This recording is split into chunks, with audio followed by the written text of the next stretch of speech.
The Shurima Cup has begun. This is Shurima Cup Day 1.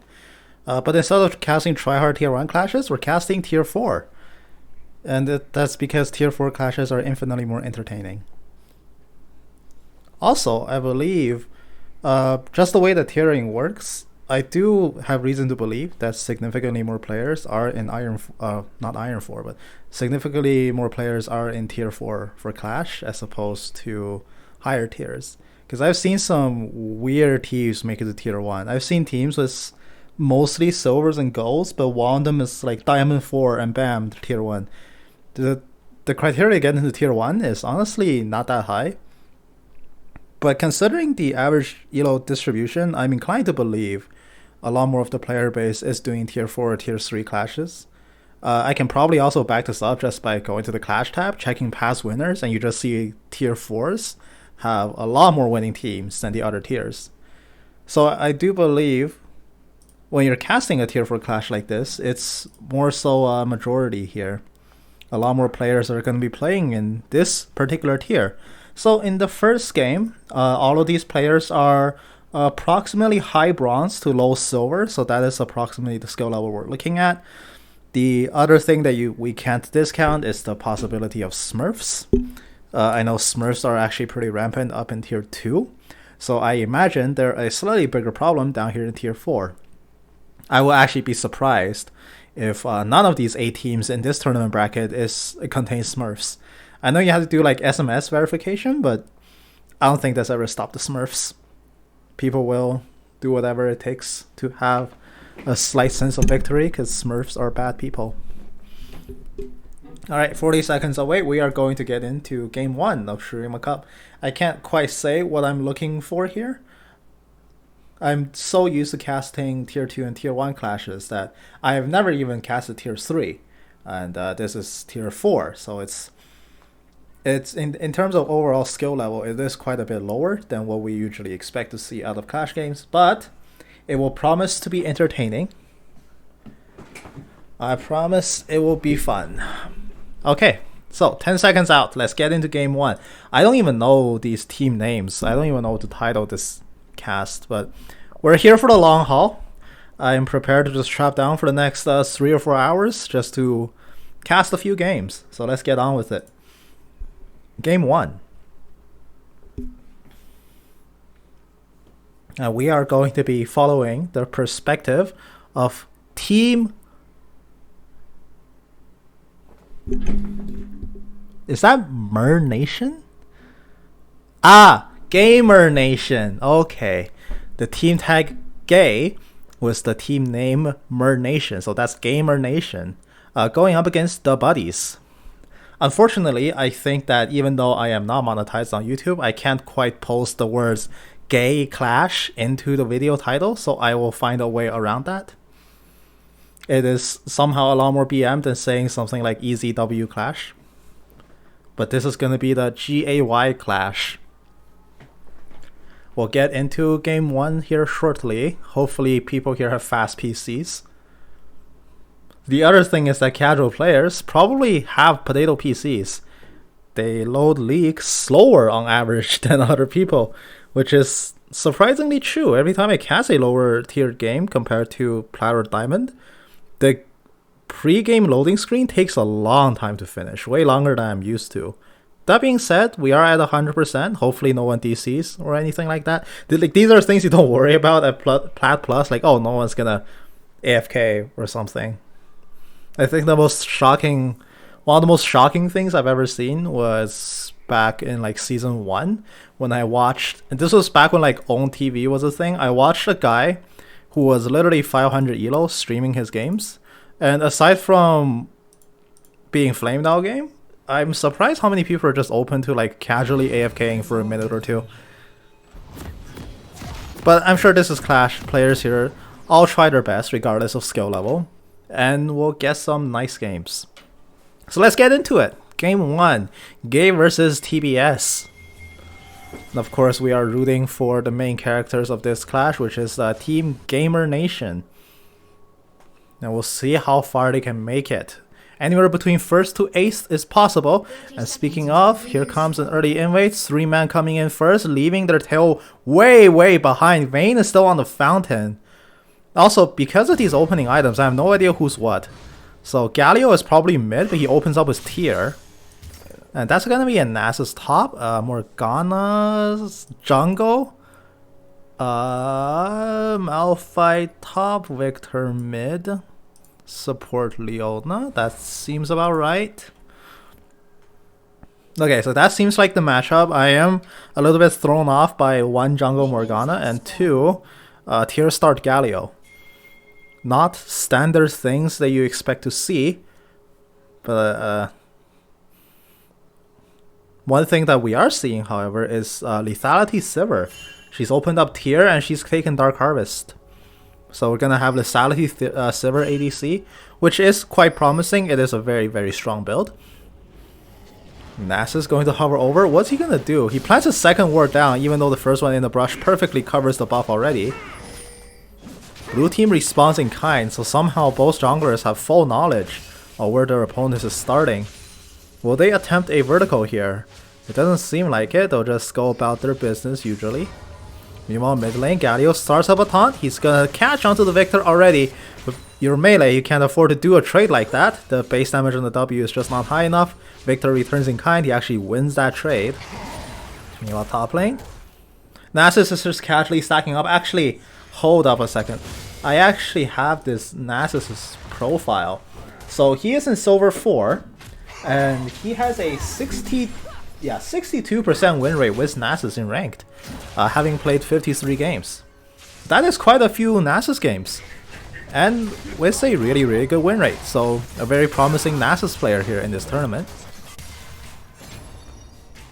Now Vayne going for an aggressive trade, so we're both will it connect? Yes, it will. Boomerang blade manages to hit absolutely nothing. So blue team, excuse me, Squirtle loses that trade. I need to cough. I'm okay. Alright, top lane, what's happening here? Malphite is trading against the Nasus. Nullifying Orb is popped around the Nasus, but he has lost that trade, so now he needs to go back. But Victor, suddenly very low on mana. The tier star Galio keeping him very healthy in terms of mana, but not so healthy in terms of health. Nasus still trying to farm it out, but he is quite crippled. However, Malphite has managed to miss quite a bit of CS. This is not a wave that favors him, and Nasus is already holding on to a CS lead. So Malphite is already down like anywhere between 6 to 7 potential future CS in addition to what he has now. Seems like Malphite is going to shove that wave into Nasus' tower and get a cheater recall off, but that just means that he's left quite a bit of EXP and gold on the Nasus' doorsteps. It's going to be problematic for him when he returns to lane. And Nasus is gonna essentially triple his CS in the early phase here. Brand's Seer does not hit a target, and they're just farming it out down here. You can see not the most efficient play in terms of CS, but it's a very even game state still early on in the game. But just by CS differential, red team's crept up quite a bit, 300 gold ahead very early on. Pillar of Flames is cast, but it hits nothing. So you get two types of games here, either very bloody ones that last a long time, or very stale ones, which also last a long time. It does look to be relatively peaceful here in the early stages, but as we say that, Morgana whiffs the Dark Binding up top, goes for a gank. It does not convert it into anything. Nasus did not have to do anything to dodge it. Although I'm noticing just now, he doesn't have Flash. When did he lose Flash? Was it when Malphite was slapping him early on? But he doesn't need to. Seems like he's still afraid. Nullifying Orb popped yet again. But there is now the Warwick coming on top for a gank. 5 minutes in.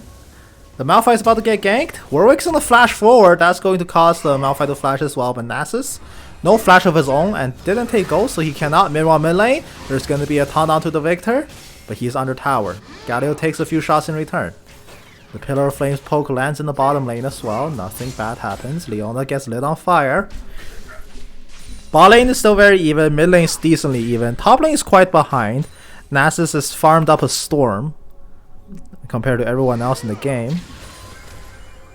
And he is finally going to recall. He's sitting with 1,000 gold in his inventory, so yeah, that's going to be a Sheen. And it seems like he may not be purchasing boots. Does he have magical footwear?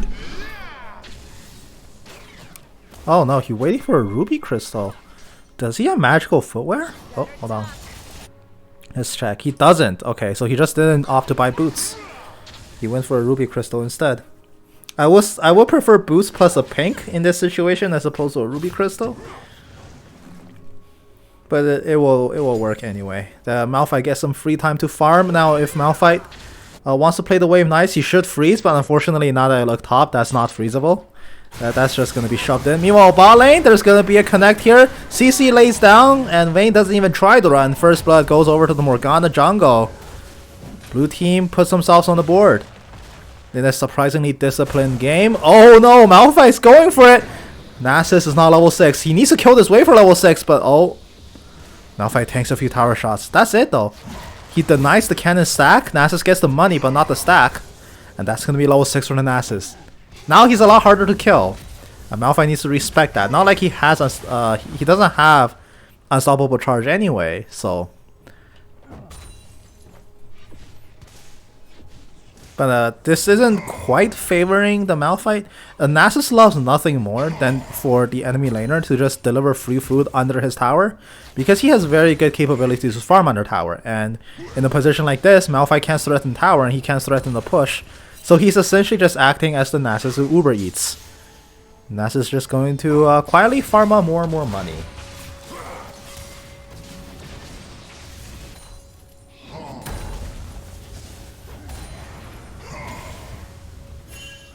Siphoning Strike down once again. I don't think the Nasus can quite kill the Malphite, but at the same time, considering that the Malphite is running quite low on mana, he's gonna be out pressured eventually. Oh, Nasus thinks he can. He's already popped the ultimate and the wither, but no, that's not gonna be enough. Malphite is already out.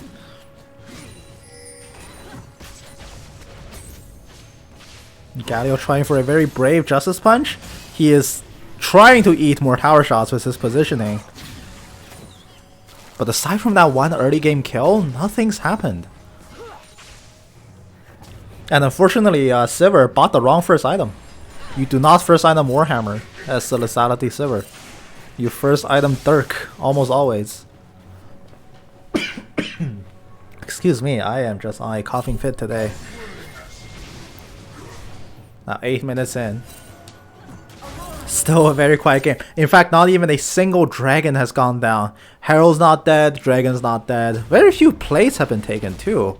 The lanes are just crashing into each other over and over. Bouncing waves like ping pong balls. But both teams are still trying to farm up. Morgana completes the Chilling Knife. Warwick still has 2 smites left on his.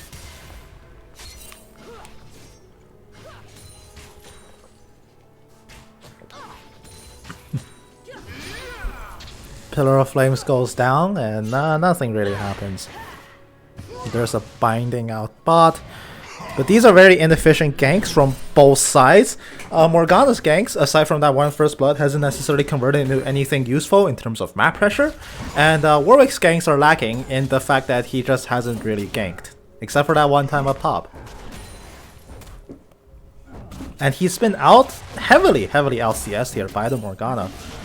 Blue team is going to take a completely uncontested streak, but isn't uncontested at all. Vayne's going to pop the final hour and come in, but that might be a little bit too much. Morgana comes in for the Soul Shackles, but she gets knocked up here by the heroic entrance. And there is the flank of the Warwick. Can the Morgana make it out? It seems like the answer is yes. Brand falls, and so is the Warwick. He is also going to go down.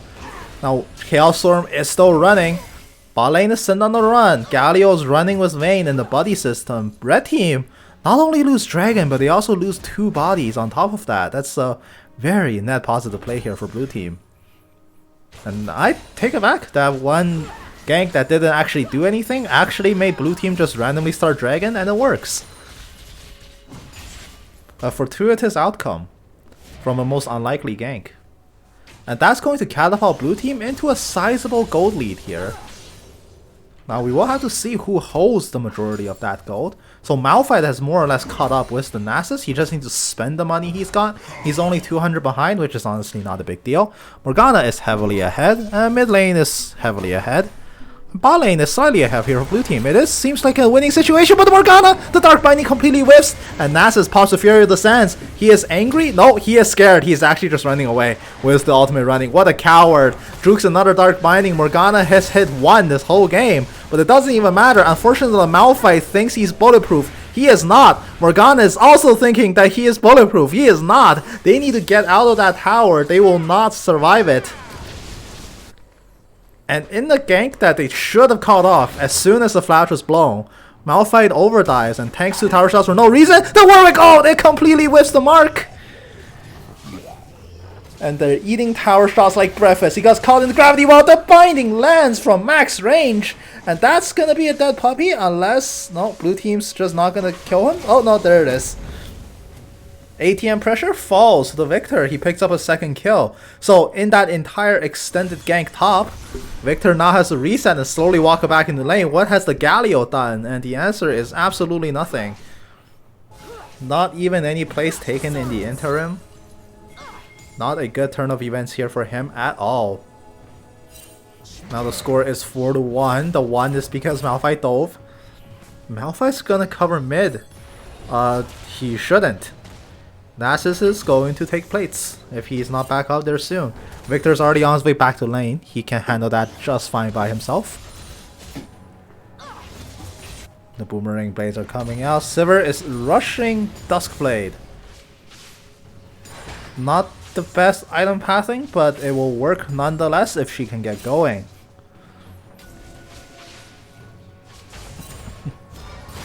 The taunt goes down here onto the Victor. He drops the laser. And now he's on his way out. There's the Justice Punch. It somehow lands. Pops the Victor up. He's been ignited. Now he needs to walk away. Infinite Duress is not up. Warwick cannot go for the pounce. And the last tip of Ignite is not enough. Oh, wait, maybe it is. The Warwick wants it. The Gravity Well is dropped, but is it going to be enough to stun last so long? And the follow-up binding. Ooh, that's a very sad puppy just left to die under the tower. Very greedy wolf. He gets a kill but resets his gold bounty, so Morgana picks up the full 3 hundo. Whistle Liandry's already completed. She is far and ahead. The most fed member of this team. Of this game, rather. And I have the hiccups. Solar Flare, that's a beautiful connection. It hits both. And Sivir is just going to auto minions once before finishing off the Sivir. That's such a beautiful Solar Flare. Stunning 2, setting up for an easy double kill. And blue team, it seems like Team Gamer Nation here is off to a very strong start here in game 1. They're poised to win themselves to where I believe it's their first ever Clash game, but I could be wrong. But that is also correct. Thank you for pointing that out. Malphite no Bramble Vest fighting against the Nasus with 15% innate lifesteal. That is going to prove a huge mistake. But he is going to go for what appears to be Chem Tank, because why would you build Null Magic Mantle without I don't know. It could still be. Those are the components of Sunfire Cape, Logan. I know it could be this component Sunfire Cape. It's just weird to see them without the ages. Because oftentimes if you want to go for Sunfires, you don't build the component you don't need. You will just build like boots or words or something. And then you just buy ages when you can. Because that gold could be better spent elsewhere.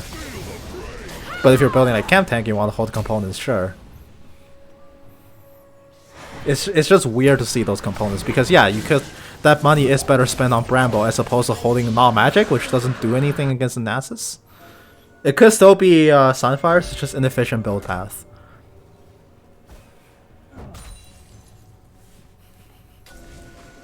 Nasus is going to already have Divine Thunderer.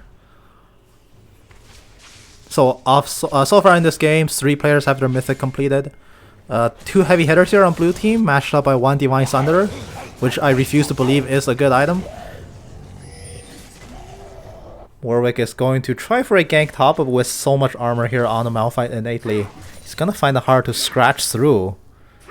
Even though I believe his ulti does magic damage, I'm not quite sure. I have to check. Hold on, let me check real quick. Does it do magic damage? It does. Okay. Never mind.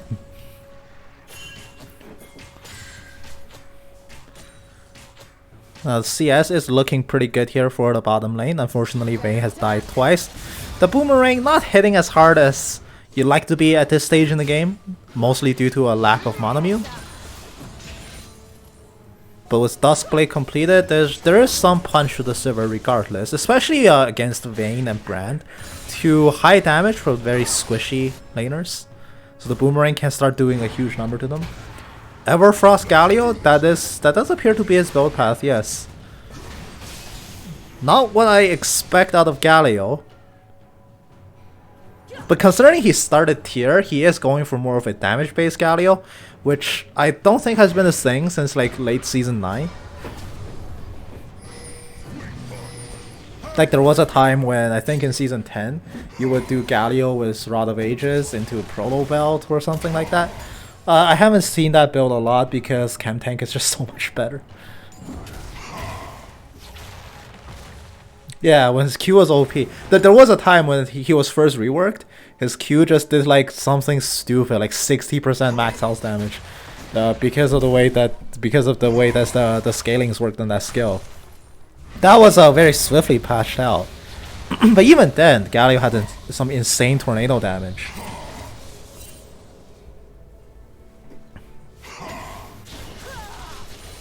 But now the score is 8-2. It is blue team is 4,000 gold ahead. So this is a pretty good game for them. 17 minutes, 4,000 gold ahead is a very sizable lead for this time in the game. However, because people seem to insist on having laning phase last as long as humanly possible, you don't quite see this gold lead reflected yet. This is around when you start seeing a lot more roams, a lot more objective control, a lot more map pressure, but it has been surprisingly absent here in this game. For the most part, people are just still laning, even though they should have stopped doing that like 5 minutes ago.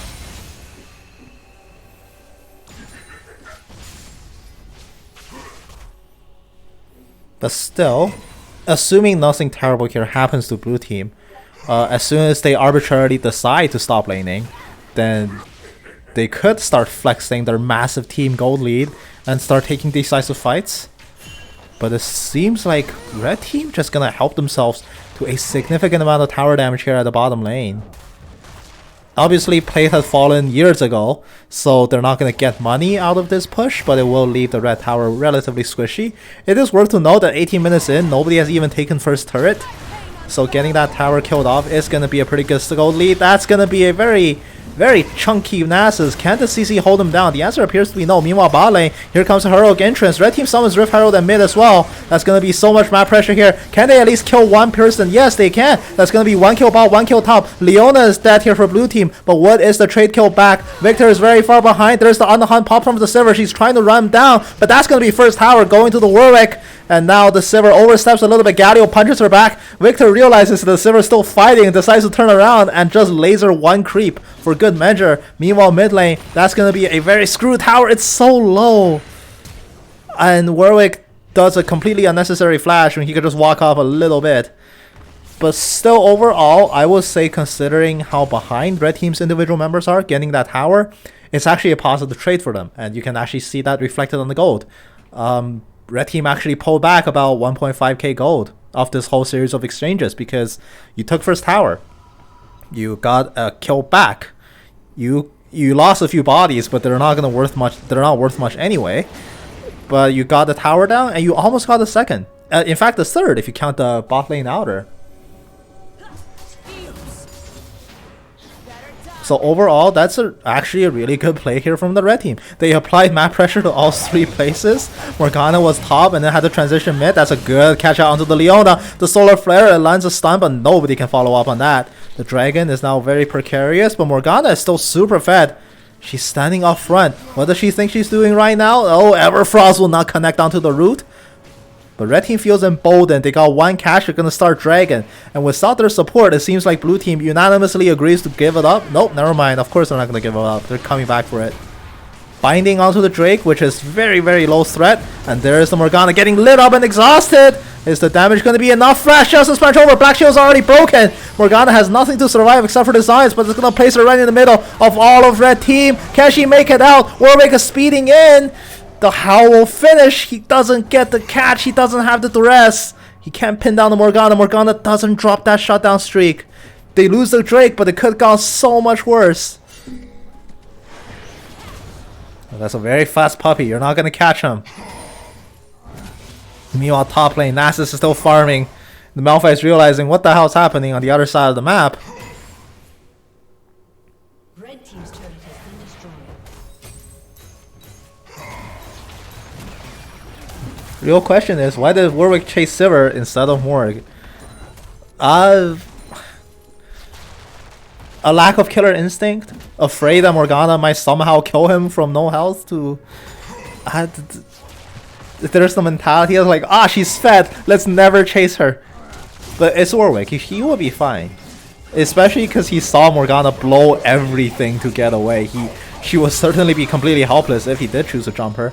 Oh, there's the final hammer as a 700 goes shutdown going over to the Sivir. Meanwhile, top lane, they just choose to attack the dog some more. Nasus falls yet again, but that's not worth it. You're going to lose towers and you're going to lose bodies. That's so not worth it. They drop 700 gold to the main. The red team's gonna push. Who's gonna respond to this? And the answer is they send their Malphite, which is just about the worst candidate you can send into 4 people alone. You need AoE wave clear against this. You need to send the Victor or Morgana down. What can Malphite do? He can't use his body as a bullet to stop this push. He's just there for free food. The Everfrost will completely miss yet again. I don't think the Galio has hit one yet. But it doesn't matter because red team just takes a second tower.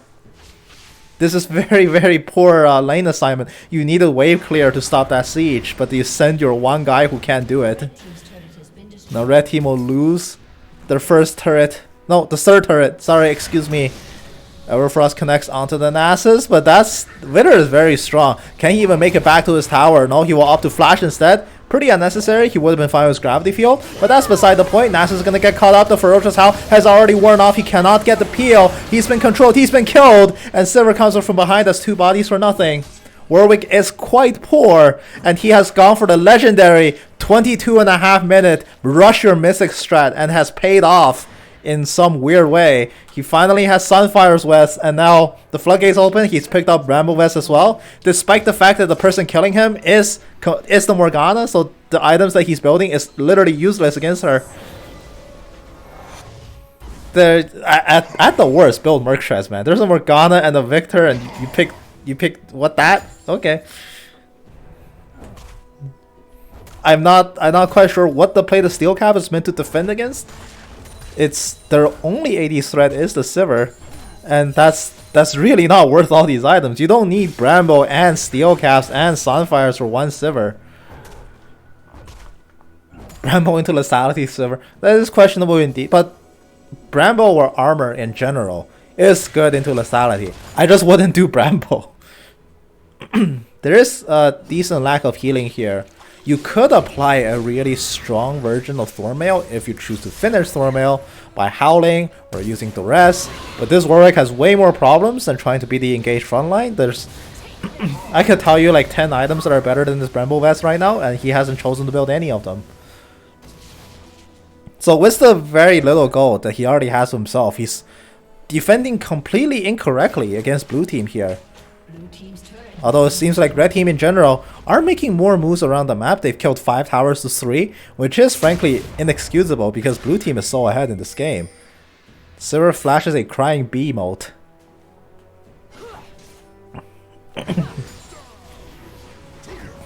Mid lane fight, it might be breaking out, but this is one of the most scuffed retreats of all time. Galio walks back into Everfrost Calm, and he's just going to offer himself up as a sacrifice. He was out, he didn't have to turn around. Warwick Infinite Duress comes in, they want this Morgana badly, but the Morgana puts up the Zaya, she's perfectly safe. Can they make a retreat for it? It's 16-6, long distance binding. Brent flashes in for 1 pillar onto the mini wave, just to completely stop that push that's already ended. And now red team just lost a lot off that. They lost their Galio and they lost their Drake. They most likely needed the soul point, but now they're not gonna get it. Although the Brand trying to walk up, that's suicide if he walks into that brush. Blue team gonna help themselves to Ocean Drake number 2. Well, number 1 for them, number 2 for the game. The Dragon score is tied 2-2, which is shocking considering I'm used to games ending right about now.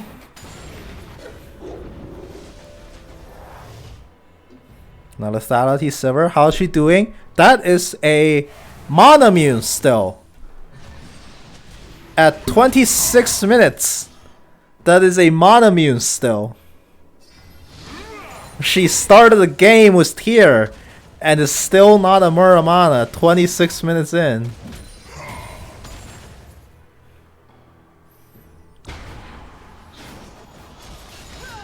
I do believe you need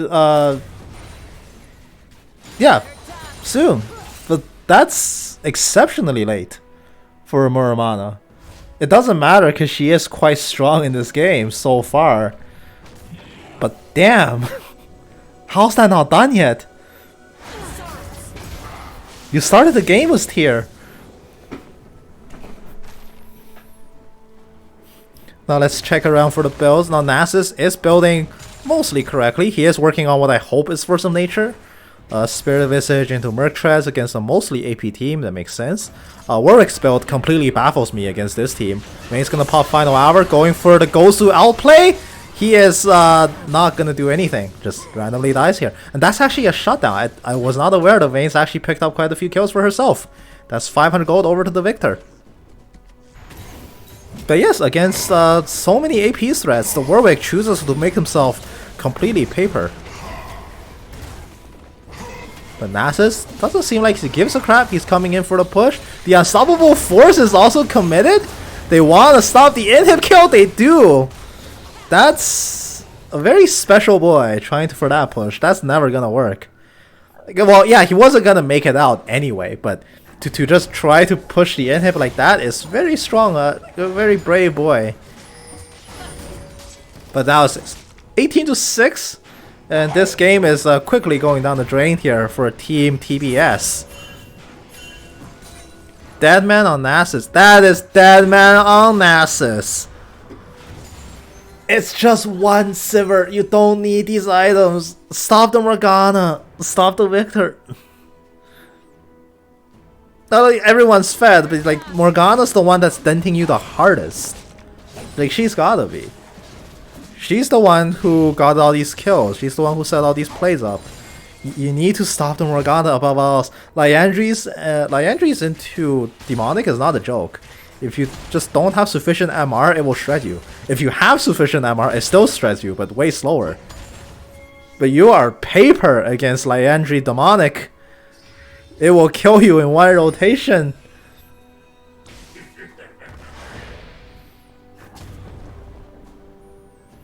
He already has 2 MR items. Building armor is the correct play here. He just hasn't fought the Sivir ever. It's like the path of the Warwick here. I don't know what the Warwicks do. In fact, he's been sitting on a third. He's been sitting on Giant's Belt for several minutes now. Warwick tries for a Miracle Steal. He's not gonna get it. Blue team secures the Baron, and Galio charges from outside of the pit into it. Vayne is trying for another Gosu outplay, bind it up, and killed off. That is a very uneventful team fight. I don't know what they were expecting. And that's a... Did you just TP? You have Baron Recon. Why did you TP? You were fine. The Galio pings out all the bounties. That's quite a bit of gold for whoever can kill any of them. That's gonna be a combined total of, let's see, quick math here. 2,700 gold. If you can kill those 3 people. Why did everyone B? I don't know. They got Baron. What else do you do? Obviously you instantly reset regardless of the circumstance. But it is gonna be dragging up in 30 seconds. Leona has ulti in 6 seconds according to her. So blue team is very well equipped for this fight. Red team not so much.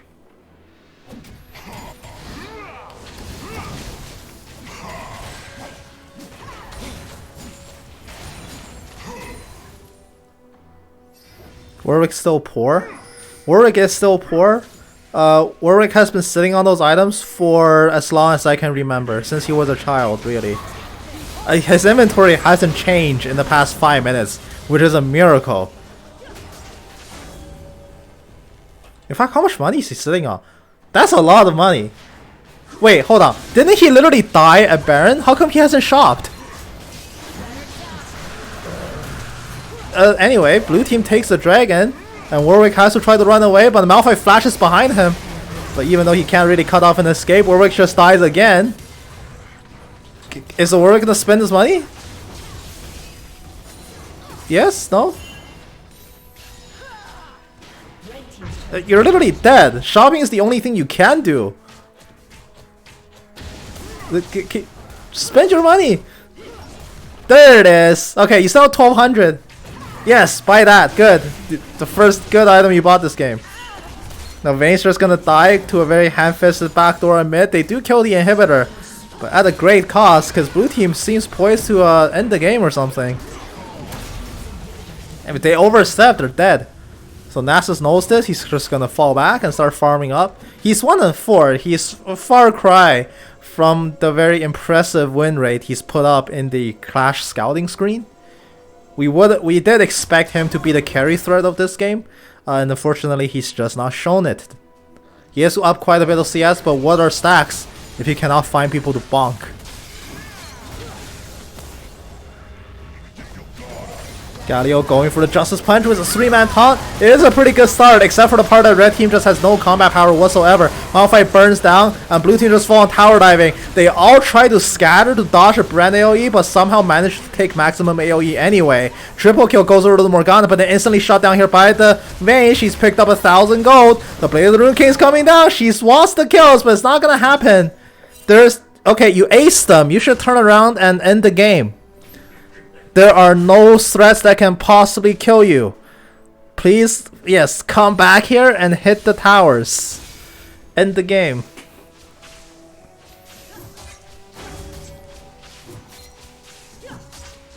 And by the time it takes you to walk back here, it's time to leave again. Because Warwick is up. This Warwick is up. This Warwick who, by the way, is still sitting on Warding Trinket. And I believe hasn't actually bought a pink this game. I could be wrong. He might have bought one. I missed it. But once again, his inventory just doesn't like to change. How much money he's sitting on this time? That's a more reasonable number. It does seem like this game is all but over. I think they could have easily ended there if they didn't walk away and start a recall after an ace. But also, yes, Leona was 100 vision score. That's impressive. That's actually really impressive. We can't even get that high of a vision score because nobody wards in plat. But she's found quite a lot of vision for herself. How do you get 100 vision score? That's insane.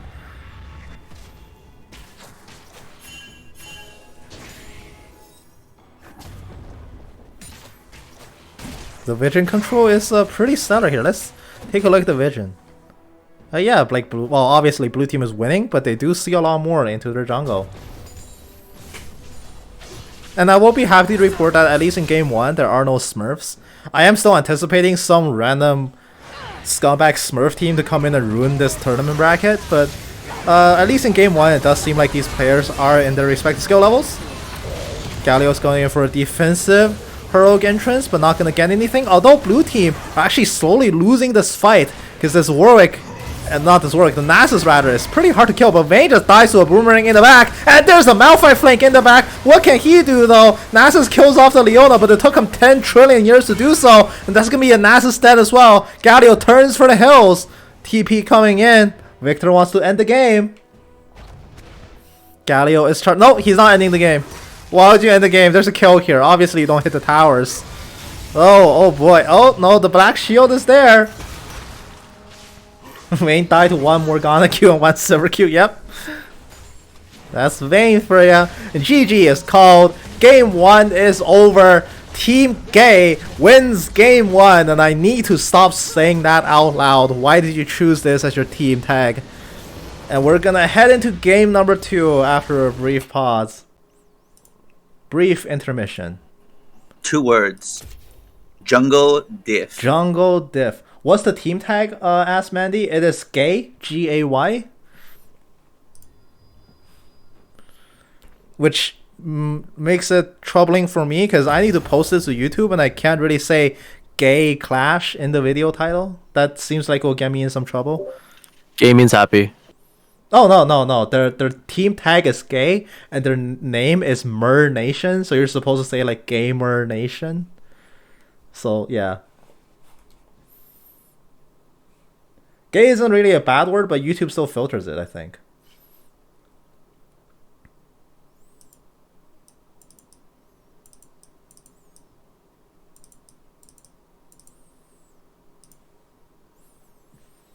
But yes, James does ask. Yes, Nasus does have a passive. He has 15% lifesteal. That is his entire passive. It's very simple, but it's also quite strong for the laning phase. Alright, let's check the... Oh, no, never mind. I was hoping to get a preview of their opponents in the next match. But it seems like we won't have any visibility of that yet. So we'll just wait for game 2 here to begin. Team Gay off to a very strong start in game 1, dispatching their opponents. It honestly wasn't even close at any stage in the game. And there's the preview for game number 2. Let's see if we can get it on the big monitor here. There it is, the preview for game 2. That is going to be their opponents. It is Iron 1, 238 Yasuo games. Wow. Alright, I'm here.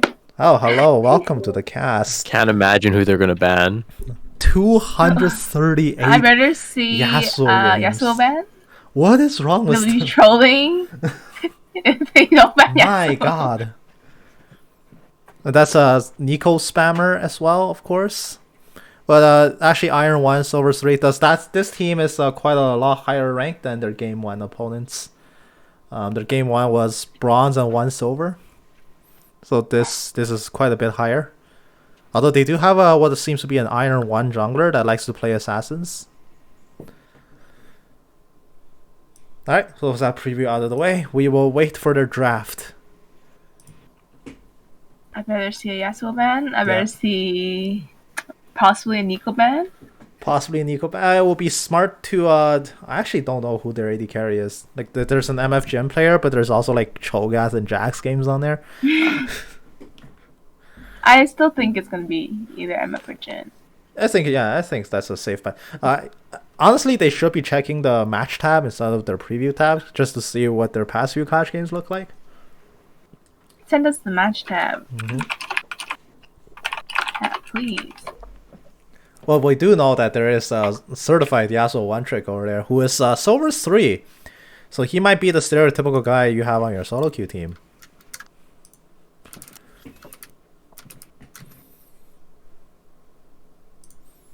Well, we are gonna wait for game 2.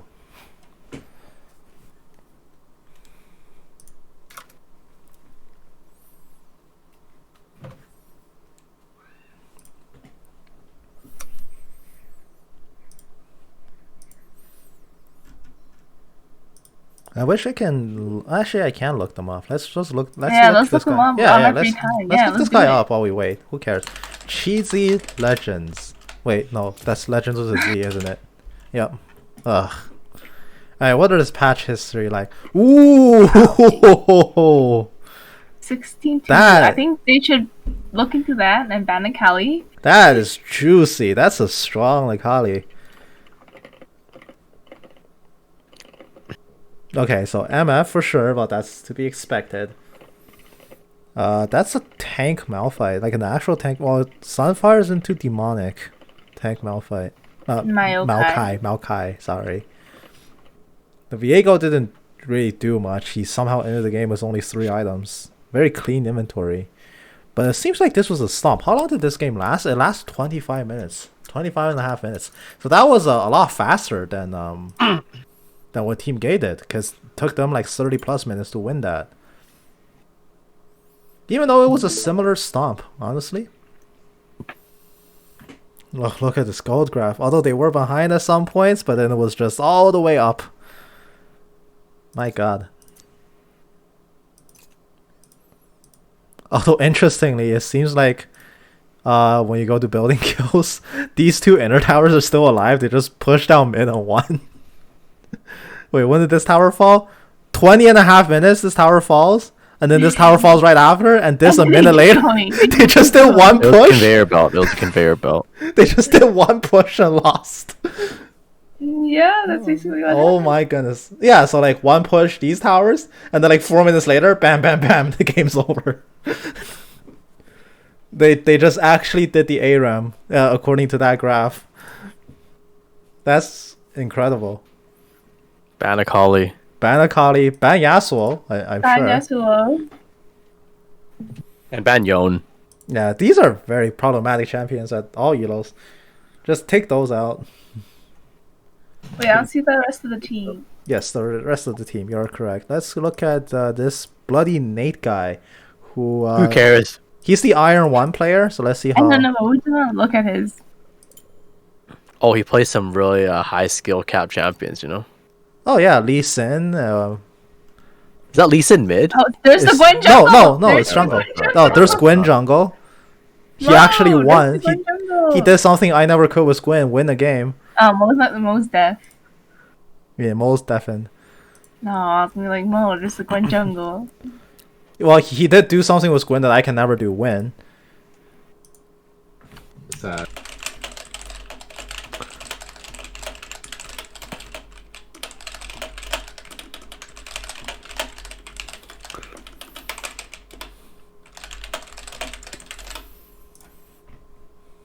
Alright, let's see their past match. Oh yeah, 3 games.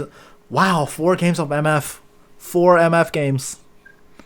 Okay, scrap this Nico ban. Ban. So that's Nico mid the last time it was picked. And it seems like Jackie is a support player, so I don't think Nico is in his support pool. It could work, I just don't see him pulling it out.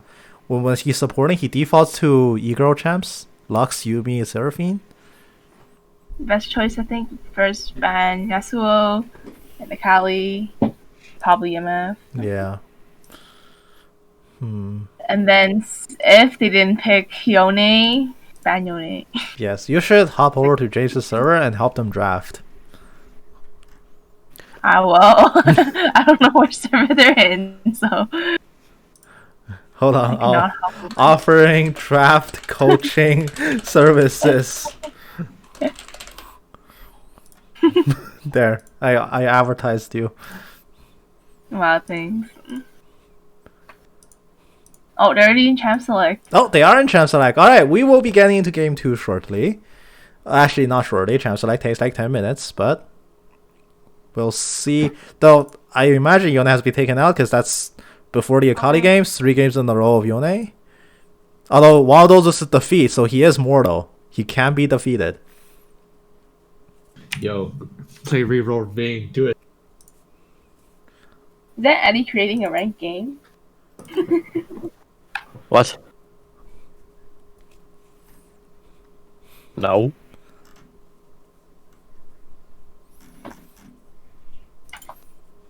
Cause the time for Hellion reroll. Yo, do it. Do it. Oh, you're talking about TFT, I see. No, he's talking about Summoner's Rift. Hellion reroll? Hellion reroll. Hellion reroll. The What SR term is that? I don't know. That sounds like set 5, man. oh jeez. Alright, what's this Seraphine up to? What is with your FPS? It says you have 170 FPS, but your Yeah, Discord- John's Discord stream lags so much. I don't know why. Why? So, nice nitro, bro. I don't know. Nice heck? paying for 10 FPS. Pay to lag. Wow. Amazing. You hate to see it. These are some depressing game match histories. Like you lost this game, that's got to be sad.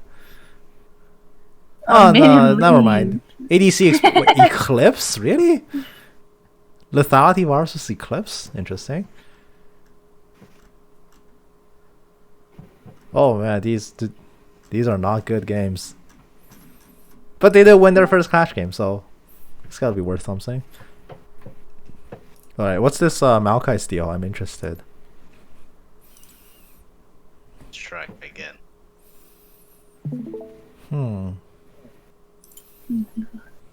Like I said, if they're playing Nasus, they're probably gonna bring out Nasus probably. I like how the Shen won this game with that scoreline. Did he press alt once the whole game? How do you have that scoreline and still win? 0-2. Anything is possible. He's not even support. He's a top laner. Like, can you go back to their first game? And I'll Yes. see. Yes. Yes, I want to see who they banned. Let's see. Yasuo, Yone, Katarina. That's interesting. Udyr and Tristana. Like the Udyr Yasuo Yone makes sense. Not sure about these two. Because Yeah. MF apparently just only plays MF. Yeah. Why did you ban Tristana? She only plays MF. It seems like there was improper scouting done. Meanwhile, in the top lane, top side, they banned Cho'Gath. Are you saying it's a scouting diff? It might be a Yeah. scouting diff. Why would you not ban the MF? This Misfortune only plays MF. Occasionally Jin, but Occasionally, well, technically they have higher mastery like way higher mastery points on the Jhin, but in recent history, this player hasn't pulled out Jhin for Clash, so it leads me to believe there are some issues there. Because this covers the past 2 clashes as well, because that's 2 match histories worth, and in the past 5 Clash games, that's a month worth of Clash. They haven't picked up a Jhin. I guess you are going Hellion reroll. Do it.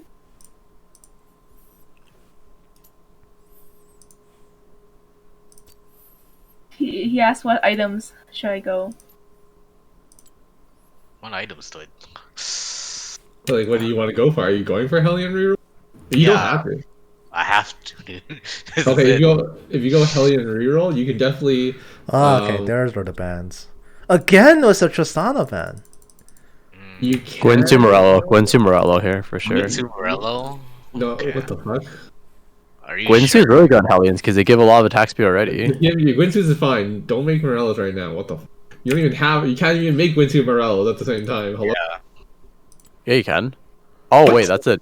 Oh, I thought the thing you're standing was another rod. They banned Urgot, right? Yeah, they makes banned. sense. They first banned Urgot. Oh, never mind. And Trist. I don't understand these teams' fascination with banning I Trist. just need Gwynsu's fine. Gwynsu's fine. Gwynsu's on who? Zig. On Ziggs? Ziggs or your what's his face? Who's that other Hellion? It'll be Teemo or Ziggs, right? You can put on but- Ziggs but and put like- on Teemo and but sell like- for his Teemo later. No, but if you're you're reroll Hellion, you're 3-star in your Oh, so you're not gonna be wow. selling him. Do you really want to slam on Gwynsu on him now? Then I don't know. He's It's the way one- better than Teemo. Put on Callista if you're selling her anyway. You're gonna wait. Okay, are you rerolling Hellion? Because if you're rerolling Hellion, you're getting 3-star everything. That's Yeah, the yeah. point of it. Yeah, I know. I like how the other team banned all Yeah, mages. You think Yeah. he's real? If he's rerolling, that means he's not hitting level. These 8 bans or are really Dragon tall. Ball. Wait, isn't sorry. reroll Hellion pretty bad? It's okay. It's not It's the best. alright. It's pretty It's bad, alright. dude. It's alright. Wait, bad. you're rolling right now? Okay. I need to get like at least a level 2. There we go. Wow. Oh, that was a really lucky 2 roll. That was lucky. Holy crap. I would never do that, but yo, this guy is a madman. Oh, Oh. crap. It's up to you. I That was- would. Hmm. Oh fuck this bitch! What the hell, El Costita? He's stealing my shit.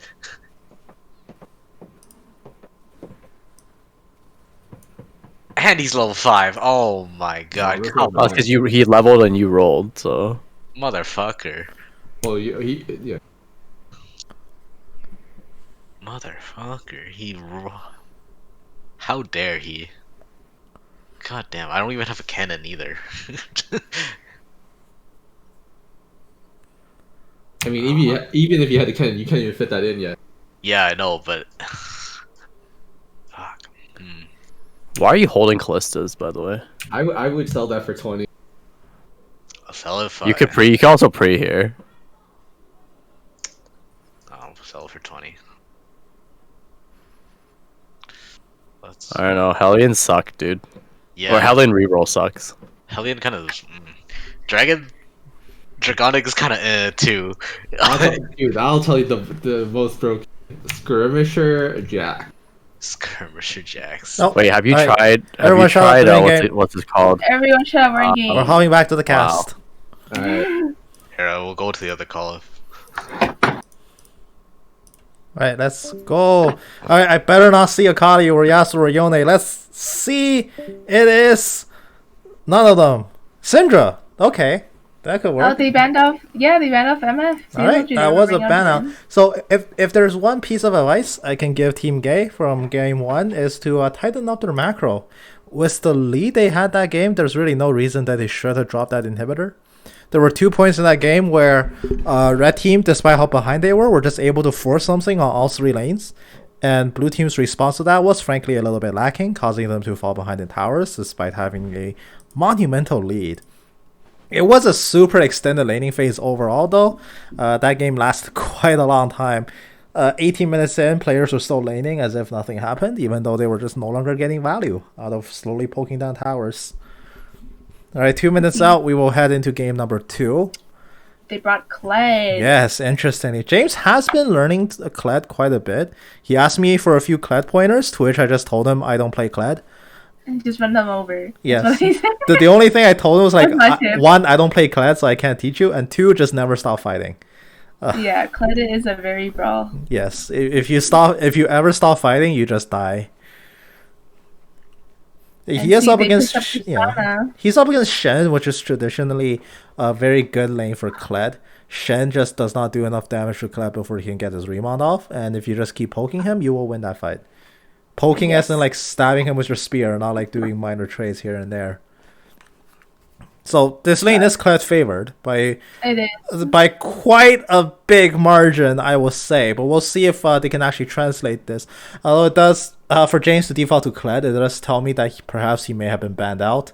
Malphite and Urgot may have been taken off the table, maybe even Pantheon, causing him to say, "All right, let's play Kled." Although James has very little practice on Kled, I will say he's played it a few games. He's played a few normal games of it. Definitely not as many as the other top laner CSAT, so he's quite green on this pick, if I'm not mistaken. Although it's a super Kled favorite matchup. It's obscene for Shen. Yes. So he could make something happen. It's not out of the question. This the red team here is quite a bit more skilled than Team TBS in game 1, so we'll see how Team Gay fares in game 2. If they win this game, they will head into the grand finals, which they will play for first and second finish. That's where all the glory lies. But for now, they have to make it past their opponents, and we're gonna get in game starting now. Hey, they picked up the Tristana on the enemy team. Yep. I will never understand the fascination with Tristana. They seem to think that she's an auto-win champ. Wait, is that Prestige Lulu? Hey, Wow. This guy grinds. I'm like 600 tokens off still, and this guy has it. Alright. Team Gay versus Team LOT, League of Trolls. Which was actually a YouTube series way back in the very early days of League from the US server. They stopped after like 60 or so episodes when some of their team members got permabanned for toxicity, but it was a fun series. It was one of the first like quote unquote Wood Division series where you just showcase a lot of weird plays and funny fails and whatever. 30 seconds. With, Rearrange the scoreboard. yes, sorry, with good accompanying background music. That was a very fond memories for me. Those videos are still up. You can look up League of Trolls by like I think the YouTuber name is like Zero Faction WC or something, and you can still watch like all 60 episodes of League of Trolls. It's definitely aged quite a bit. League looks so different back in the day. Even the last episode they ever did before they stopped was like what, season 3. So it's super old stuff, but it's still there. Has spawned. Yo guys, why aren't you in League Voice? Whoops. Ha. We are. They are in League Voice. They're not on Discord. Oh. Well, either way, I can't join. Yes, I can't join them. interesting. That's interesting. They are on League Voice. That thought totally blanked my mind. It's like, oh right, League Voice exists. All right, I'm pretty sure Leona got banned out too. Yeah, it's possible. Nautilus. As both a Leona and a Nautilus player, I would prefer playing Leona. Leona is quite a bit better. Just quite a bit. All right, let's get into the game. Pretty standard start, no cheesy anyways. It is gonna be a diagonal jungle here. Amumu starts red, and Woodier starts also red. We're going for the Raptor as well. Woodier's going for the Krugs. Yeah, they're both valid. I think Woodier is Woodier's better off taking Krugs. We can do a full clear probably before Mumu. Yeah. Seems like Mumu's already made it to the other side. Krugs take a year to break apart, so it's actually quite a bit slower. If you can nuke the Raptors, you do Raptors. So Mumu's already onto the Wolves, but Woodier's opting for a full one-sided clear, so that's 3 camps compared to Mumu's 2, and then advance forward. Interesting how they pick Cassidin mid. That's also, that's true. Very slow going mid laner here. Yep, I only play Cassidin when it's against Akali, apparently. Syndra is terrible into Cassidin. You just die before you can get going. Although, wait, Amumu? Wait, no! Amumu died, yeah. Amumu died. No, you had to smite, man. There's the Nautilus. The Lulu? 2 more hits? No, Jin is starter stepping. Why is he starter stepping? Tristana's gonna kill the Nautilus. Meanwhile, Kled up top, charging into Shen's face. Oh, he's so brave. He wants his kill. Bear trap lands. Land it. Land violent tendencies. Go for it. No, never mind. Yeah, the Cassidin. I usually pick Cassidin against maybe PF or just laners who can't have. People that don't shove. Yeah, don't shove. Laners who lack kill pressure. For lack of a better word. And don't shove up to your face. Yes. Control, wave clearer, burst mages are pretty terrible for Cassidin. He needs to have a very good time for the first 30 minutes of the game. Speaking of a good time, the Cassidin is just not having it. Meanwhile, first blood up top, what is happening? Oh no, Kled died! It's a 2v1 and he died! Can we get a replay of the top lane? Yes, let's get a replay of the top lane. So I already see how mid lane was just total tragedy. Alright, let's see how close Kled was to a remount. He doesn't have violent tendencies! Oh, that will do it. That will do it. You need a point in W, man. Oh, there was no point in W. That's why he couldn't remount in time. And that is a good power spike for Kled. Yeah, you need that skill to remount. It's so slow to remount if you don't have violent tendencies. I'm surprised he took 2 points to the bear. Honestly, it might have been a misclick, in which case, punished by the Shen for going all in. But still, not having a point in W is crippling. Alright, we're back to live. Nothing eventful happened since then. But red team worked their way up to a very early 2 kills, although nothing catastrophic, not even remotely close. This game is still very much anyone's game. Woodier's already finished tier 2 boots. And I gotta say, Cass's start. Also, the wrong boots. Wipe that one. Oh, Ionian. You have all the ability haste you'll ever need just by building 1 chem tank. You do not need that. You need defensive boots. You need Merc Treads. Lucidity is completely useless on Woodier because all the AH you can ever want is in the mythic passive of your chem tank, which makes chem tank mandatory. But he is going to a speedy boy up here. Is he going Tiger? Is that not Phoenix Woodier? No, it is Phoenix Woodier. He just has a point in Tiger. Alright, Kled going for another trade. Does he have W? Does he have W skill? Yes, he has 1 point in W. But he's already going to get dismounted here by the Shen. 1 kill can set him back quite a bit. Although, honestly, he doesn't necessarily die to this. He needs to make it back to his wave, or he's just going to slowly lose EXP. He's gonna slowly heal quite a bit, and there's the taunt. Violent tendencies. He needs to start landing hits now onto the Shen. That's the only way he can live. He's actually just dead. He's actually just dead. Oh, the remount not there in time. Amumu kills him off. Oh, look, gank in the mid lane. Yep, but there's a gank in the mid lane. Cassidy gets himself back on the board. And if there's one thing I can say for Kled, if you sense you're gonna get dismounted, in that case, he certainly was going to get dismounted, don't auto attack. Let him taunt you, let him dismount you, and while dismounted, your violent tendencies goes up, you get 4 very quick autos, and that's how you remount really quickly. Because if you blow all of your violent tendency hits before you're dismounted, suddenly you have low attack speed, and you can't build courage nearly as fast. You just let him dismount you, and then you start autoing him, and that's how you get back on the horse as fast as you can. Meanwhile, Lulu gets hooked in. The root combo is beautiful. Jin gets that kill. I gotta say, Udyr is a champion. Udyr is a champion, man. The tier 2 boost rush, although it's the wrong tier 2, it's giving him quite a bit of speed to work with in the early game. Now, meanwhile, top lane Kled.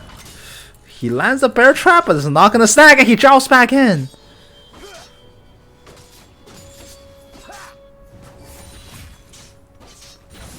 A lot of Kled's power in general lies in the ability that you can refresh your health bar by remounting. So in lane, the way you kill people is to just make sure you remount as fast as you can. And some ways it involves not using your W, because you don't control when your W happens. As soon as you hit someone, your W goes off. So you want to hold it if you know you're gonna get dismounted. That's a very valuable lesson. I hope the Kled has learned it, because he's gonna need to do that quite a few more times this game in order to survive and perform. But now he's just casually farming on her tower. Kasdan also just not farming that well by himself. The push, not gonna get the stun. But Syndra has leveled up, but that's so much damage. Is that a solo kill happening here? Netherblade, there it is, poke to the back. Syndra dies in the 1v1. And now the Kled's been sent on the run again. Pocket pistol, just not enough. It doesn't build courage nearly as fast as straight autos. I still don't like how Syndra chose to buy a blasting wand. I also don't like how she opened here. That's so greedy. I don't like people who open tier. People who open tier, I'm like, no, don't do it. There's like one case where you open tier, and it's to build Monomute. Yes. But as a mage, you should never open tier. As a mage, you don't build, because as a mage you can stack tier so fast already that you don't want to gut yourself with no combat stats out the gate. You want to build tier later on, because you can stack it so fast anyway. You don't. It's no longer 750. It's like 350 now. Oh, a 2-man gank top. The 2-man, the force pulse, the 90% slowest there. That's gonna force out the Shen flash. Please call it off there. Just go home. Okay, good. No, don't go home there. That's not the correct place to go home. Kled slowly farming up and realizing how slow building courage is when you're not hitting champions. He's actually in quite a bit of trouble. If Shen decides to just taunt on him, granted he doesn't have flash, but he could just zone off this Kled infinitely. Because even if he remounts, he just doesn't have the health to beat the Shen. Shen's full health. Shen's full health and 1 level up. He doesn't lose this fight even if there's a remount. Which is rare, but it's currently happening. Oh, the ball once again not finding the stun. What is with these scattered weak balls? Dude, this person's like Kali and Yasuo one trick. Okay? You're right. They don't have the mechanics. They're actually getting demolished. They're getting LCS by a Kasdan too. It's miserable. My God. Yeah. You're not supposed to lose against Kasdan at Syndra, but they're showing me how. Apparently. Oh, one more. And like a bit more courage. A bit more courage gets the remount. Start on tier really screwed up Syndra's build path. That's true. Also, pocket pistol is just not hitting the Shen. He can't remount. Like, if you can't remount, just go back. You'll remount Scarl, and then you can charge back to lane for like if you really need to keep farming. To do anything except cripple you by not being able to farm at all, that's just gonna lose you money. He is up in CS with the Shen still, so. Oh, never mind. There's the Stand United. He's coming in. There's a ton out of the Nautilus. That is most certainly a dead Nautilus. There's just no hope. Maybe Spider Knot. Spider Knot. Spider Knot. Spider Knot. Spider Knot is alive. He makes it out. And there's no kill. Shen commits ulti for nothing. Well, they get a Nautilus flash, but it's of little consequence compared to a Shen ultimate. They could have converted that 1 kill, but they just weren't able to, unfortunately.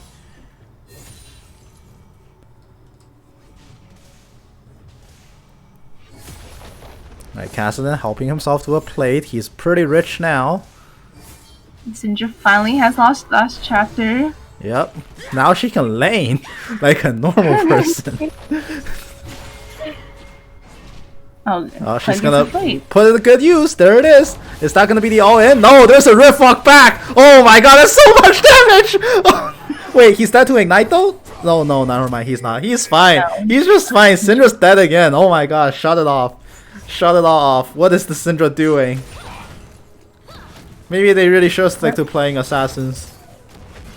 Maybe, yeah. Do you see the part where she forgot she was Syndra and walked face first into a Kassadin? Exactly. My Don't God. do that. Kassadin just rift walks once, he's on top of her. That should never happen. Syndra triples his range. And with that, Kassadin finishes Everfrost. Yep, that's such a huge power spike so early on for Kassadin. He's level 9 at the 12 minutes, which is actually impressive even in plat. And this is like a silver level clash. He's so far ahead. And that's gonna be Herald. So far. Well, yeah, red team response is Herald. They're gonna take a top, of course. Even though I think at this stage in the game, that's a wrong call. You shouldn't be taking that up to top. The best place to... Kled with Executioners. Yeah, Kled actually did go Executioners. I don't actually like that as much because Shen doesn't Yeah, I heal. was like, Shen doesn't heal. You So I don't was need like, it. Like, nobody on that team heal. Honestly, like, literally Serpent's Fang is better. And even that will be considered trolling. Oh, Muma's gonna turn with the Curse of the Sand Mummy. Is there gonna be enough damage? Wooder's coming back in. Turn on the Phoenix Nest, man! You need to start burning! No, he's still in Petal Bear form. And there's the Kled being dismounted. Now they're sent on the run. Is this Wooder's Archie broken? Start making fire! You need to start making fire happen. There's gonna be Herald drop. Once again, I don't agree with this. I think the best place to drop Herald in this game is actually bottom lane. Get Drake and then save mid. But that's gonna be a full on tower dive, although Amumu does die in the return. Shen does pick up 2 kills, and that's gonna be a living Herald. I don't think they can kill the tower. If they can, it'd be... No, they can't kill the tower. That's 4 plates freshly dead, so that's a tower with 320 armor, so Shen's never gonna kill that. That's a lot of investments for honestly not that much. Oh, what's happening though? It's honestly not that much because Shen, yeah, sure, Shen gets like 4 plates and 2 kills, but oh wait, he's Klet's TPing. You don't have to. Shen's going back. Oh no! No, you do not want to charge into this. No, don't do that. You're getting blocked. Yeah, Shen's gonna block your damage. I will say Shen misplayed. What he should have done is just like stand where he was and let Kled fully run into the tower and then come in. And then taunt him, and then Kled dies. But the fact that he actually face tanked the charge and ended it early actually saved Kled's life. Oh no, Kled's gonna get dismounted. There's the Syndra, there's the outplay button doing no damage. Kled, turn around and fight! You have to! Get the remount! No! He had to fight to get out. Oh, another fight's breaking out in the bot lane. Yep, a dragon fight's happening. Unfortunately, Kled is just not aggressive enough. I 100% believe if Kled just started autoing Syndra dies. Because he gets a remount very quickly. And then Syndra just runs out of damage. But because he kept running, Syndra just gets the freest kill of all time. Nautilus going to try to control up the Amumu. No. Everfrost not gonna hit. I'm surprised Shen didn't actually get rooted by that. Meanwhile, top turret falls. That's gonna be first turret going over. And the Woodyard coming. He gets the stun off, but he's been bonked back immediately. Curse of the Sand Mummy comes out. That's gonna be a 3-man stun. Nautilus falls really low, but the carries are still up. Jen gets the beautiful bouncing grenade, kills off 2. And the red team has been sent on the run. And unfortunately, Kled, don't build any of those items. Well, build Sunfires, but don't build Executioners and keep fighting. The mantra has not been fully embraced by the Kled. In order to live, you have to fight. Running away gets you killed 100% of the time. Mini Kled is they're so slow. It's thing in the world, Mini Kled is the slowest champion in the game. He has less base movement speed than a dismounted Rel. You will never survive by trying to run away. You have to constantly fight, wall. and that's another. That's just. Oh, that's a spam question ping mark going down on the Syndra.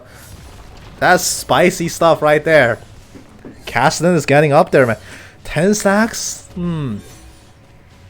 This is his game. This is his game to carry. A very fed Cassidy is unstoppable at all elos. Also, the Jin is pretty fed too. Yeah, they have very strong cores. So with one losing lane in the Kled, it's fine for the most part because blue team is still firmly ahead in this game. There's gonna be a taunt coming down. Kled's in a lot of trouble. He needs to try to run. He's been dismounted, and unfortunately, once again, no violent tendency. He has to try to. He has to keep autoing. He can't keep trying to run away. It will never work. Every time you get dismounted. Udyr is also very ahead of. Yeah, that's true. 2 levels above. But still, every time you get dismounted as Kled, you have to keep autoing. You can't move away. You will never survive. Hello, Hamza. Hello. Hello, Hamza. We are in the cast for the clash, and that's another solo kill. Oh, no, kill for Oh Cassidy. my god. Wrecking this Syndra. It's a massacre at mid lane. Ooh, a massacre. Yes, he's at 14 stacks. Yep. Honestly, the Magi is a really smart buy here. Because he knows that he's on a power spike right now. If he gets 25 stacks, the game is instantly over. Nobody on red team can kill this Cassidy right now. He will And they have delete no people. lockdown for him either. Yeah, so the only reliable lockdown, and this is the problem with Lulu, it's on the Whimsy, but Lulu dies in like 2 hits. So Yes. it's hard to control Cassidy in a team fight because it's very easy for him to not enter first, and it's very hard for Lulu to survive long enough to lock on a poly target. But speaking of not going in first, they're trying for this tower dive even though the wave's in the neutral position. He's gonna rift walk over and just sit on a ward, and that's not enough to make red team go back. What is Tristana thinking? Now the Cassidy is going in. There's a lot of damage. He gets taken down by the taunt. Tristana gets a shutdown. There's 900 gold into her pockets. That looks very they good keep for our fighting? team, but blue Yeah. team, but I Yeah. guess No, they Shen- look once again. Oh, the echoes, nasty. Alright, I'm gonna have Hamza's to echo. mute Hamza. I'm sorry, buddy. I'll unmute you after this. Yeah, but once again, like Cassidy did the one thing he wasn't supposed to do. Go in first. Don't do that. Alright, flash taunt gonna whiff. The CC is controlling. This is a 5-man tower dive here. Can the Jin kill at least one? Yes, he can. He gets a kill on the Trist. Can he get another one? The answer, maybe yes. Amumu dies to the tower shot. That's very worth it for blue team. They committed so many members just to break even. They do And the lose this fact that, tower, like- but yeah, they lose this tower, but it's Yeah, okay. Yeah, this is fine. But yeah, but the top's gonna get Yeah, a tower hopefully. they commit a lot In more return. resources, but they win even. When you should, they Yeah. should win. All right, I'm going to The power unmute was Hamza. that dive. I'm going to unmute Hamza. I hope I don't echo. The problem was with the dive because Tristana started tanking it first, which Yeah. you should never let Tristana tank the tower first. The Cassidy should never go in first, which is why he died, and Tristana should never tank the tower first, which is why she died. These are some very weird tower priorities here. But Cassidy lost a lot of his power with that one death. He's down to 4 stacks. However, he can just find his Syndra and get his stacks back again.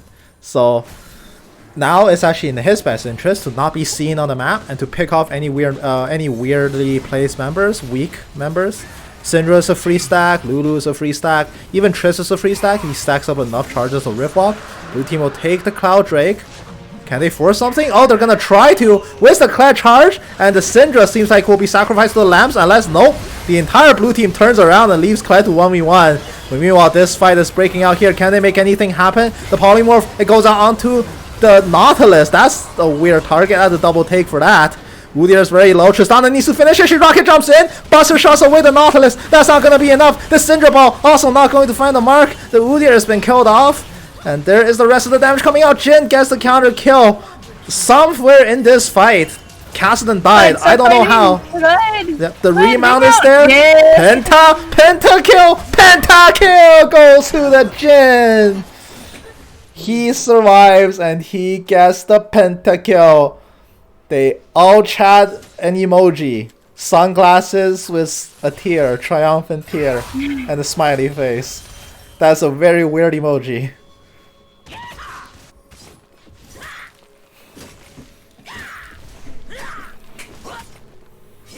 "21 minutes in, we saw the rare Clash pentakill go the way of the Jhin. The ADC walks away, rich as all hell.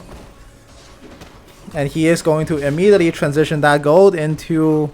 Did he buy Collector just now? Yeah, he just bought Collector just now. He somehow doesn't have that many items. Alright, he's got Last Whisper. That's better. Although I will say, he needs Blue Orb. He needs Blue Orb, and once again, Amumu needs Sweeper. What is Wisty stronger is not swapping out for Sweeper. Although the other thing, am I seeing that right? Yeah, okay. No, never mind. I am not seeing that right. I thought for a second that Syndra had Liandry's and almost flipped out until I realized that was Luden's. No, it's Luden's. Yeah, it's Luden's.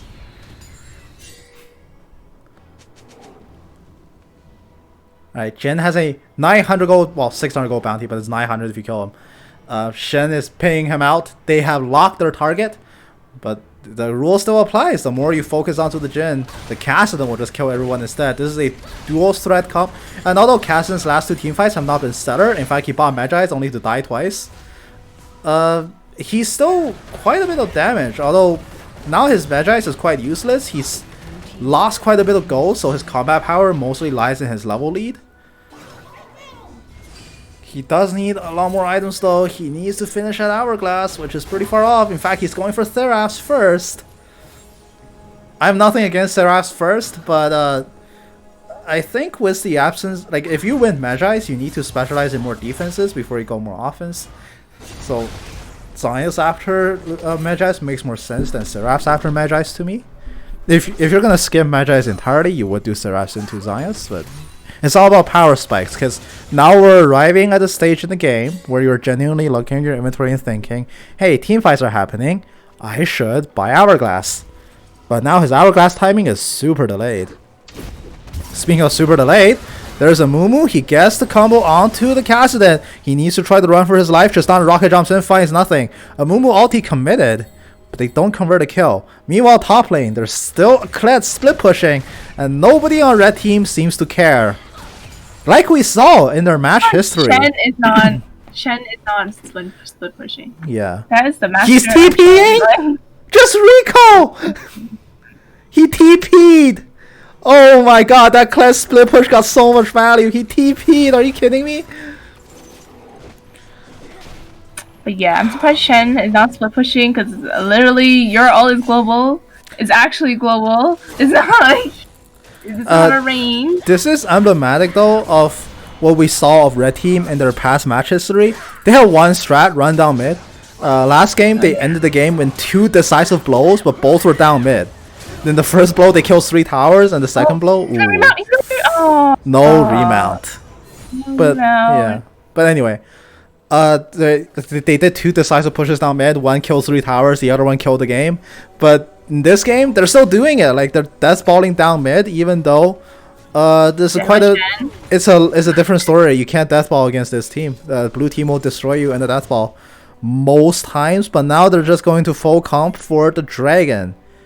Although I don't necessarily think that's the best move right now. You need to force a fight the mid. This wave is not favoring you. The flash taunt comes in from the Shen. The Kassadin might be in a little bit of trouble. A Mumu flashes in. The bandage house whiffs, but the Tristan's rocket jumping in. But Rift Walk, 6-second flash is balanced, and he gets himself out. I don't know what Mumu was aiming for, but okay. Yeah. Honestly, like, he could have chilled for half a second and not bandage shots where Kassadin was, because Rift Walk is an ability. Although, despite having blown a lot of stuff, they apparently put up enough of a paper mask to scare away blue team. But they're gonna go for the Baron. They're gonna trade off for the Baron. And red team doesn't care. Doesn't know. You don't know. They don't know and No they one don't care. is paying. Yeah, no one's paying the Baron.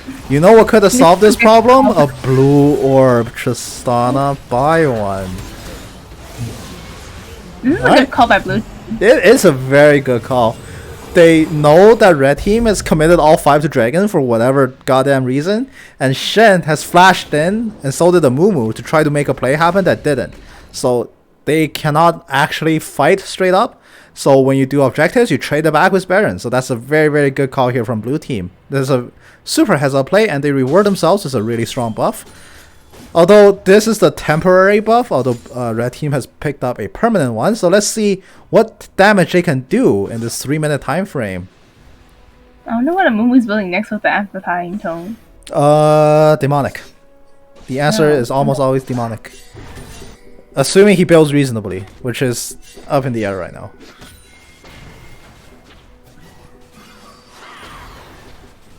Cassidy has finished Thera's Embrace. Although, like I said, Smart for Jin to build the last whisper. that's true. Like, you don't need Saras, you need to live. Saras Embrace can wait. He sold his Magi's for it though. He's realized he's died one too many times, which is good. He's actually made an item adjustment that makes sense. Although ultimately the whole foray where you buy Magi's, die twice, and then your items get hard stuck for a few minutes, it puts you behind, because now the Syndra is actually on not an item lead, but she's catching up in items, which is problematic. So now the only thing he's got is a level lead, and he needs to try to extend that.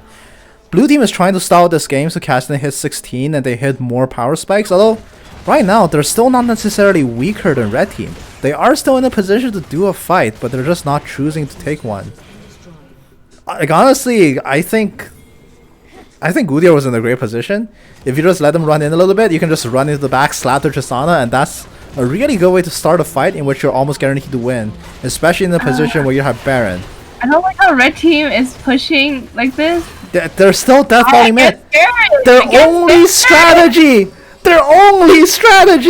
Alright, they're gonna try to stop the recalls, but that's a really bad way to stop recalls! Oh my gosh, they're gonna death fall mid still. Like, you guys have Baron. Why aren't you guys death falling mid? The roles are reversed. Blue team should be doing what red team's doing. Although, yes, exactly.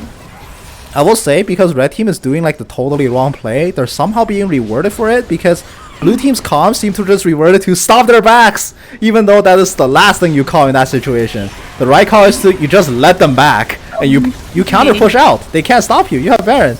Meanwhile, the team fight here breaks out. Double kill goes over to the Cassidy, and it seems like, yep, red team no longer has combat power. Is it the Cassidy's turn to get the pentakill? Wait, that's gonna be a quadra. One will do it. Come on, give it to him. Yeah, pentakill. Another pentakill. Pentakill number 2 goes over to the Cassidy. That's what I'm talking about. They can death fall mid. Why did it take you so long to? That's the one critique I had, in that the calls were such a mess. That's such a bad decision. They had Baron. You don't have Baron. Your side lanes are getting split, so your call is to 5-man down mid. What is wrong with you? And the thing about blue team is, why won't you just let them? Like, if they're backing, let them. You don't have to sacrifice a Nautilus to stop their backs, because your split pushes are not gonna be game ending. You don't have to stop their back. You just let them go back and you death ball, and they can't stop you. But both teams make a really bad call, but blue team's call was less terrible, so they walk away with another penta. And good for them. But like, they could have prevented like the fall of the inner tower if they all were mid too. Yeah, there were several really good flank opportunities, because you had members in blue team that were in the right position, but they get cold feet and they're like, let's not do this. Oh, that damage on Cassidy. Yeah, Tristana almost just gets straight up deleted. Oh wait, really random depth charge. Cassidy has very low mana. He needs to reset Riftwalk and stab someone with Netherblade. So he needs some time before he can fight again. Oh. Nah, it's level 16 Cassidy. He's fine. It's level 16 Cassidy, man. Although, wait, Syndra? Oh, that overstep. That would have been a dead Syndra if blue team was a little bit further up. Yeah. If I would have hooked him. That should have been the dead Syndra. You don't walk up like that. Oh, so it's gonna be another team fight. It's Drake. It's Drake. Oh, Mumu's gonna get caught out. That's a lot of damage coming down. Crystal the Sound Mummy. It stands out 4. It's the wild growth as well. It pops up everybody. This team fight actually looks really good for red team. Oh, double kill goes over. Kled finds 1. Jin finds another, and now it's gonna be a 2-on-3. Clay, keep fighting. Get the remount. Oh, that's very close. Wait, Jin, you can kill everyone. Keep going. Jin Jin can do it. Jin can do it. Jin can do it. He knows there are low health bars. He has flash. He can outplay. He can absolutely kill them all. Alright, wait for Shadow Refuge to wear off. Okay, casually walk around. 4 shots to the face. No, don't W! No, just auto! Just auto, man. It does like 1 billion damage. It would have killed the Shen. How the turntables. Your auto kills the Shen. Don't W, man. Alright, well, Baron's up in 15 seconds. Blue team just got aced. Oh my god. Oh my god. I wish the Nautilus caught the next Syndra. Alright, I will say, this team, you have Wudir, you have Kassadin, you have Nautilus. Don't front to back. Kill their carry. Just dive the back and kill the carry. You'll be fine. You're still so ahead. Your cores are so fed. Their core should be deleted right off the bat. Tristana. The fact that Tristana is surviving against a level 16 Kassadin is a travesty. Kassadin is just not picking that right target then. Alright, there's gonna be a Baron.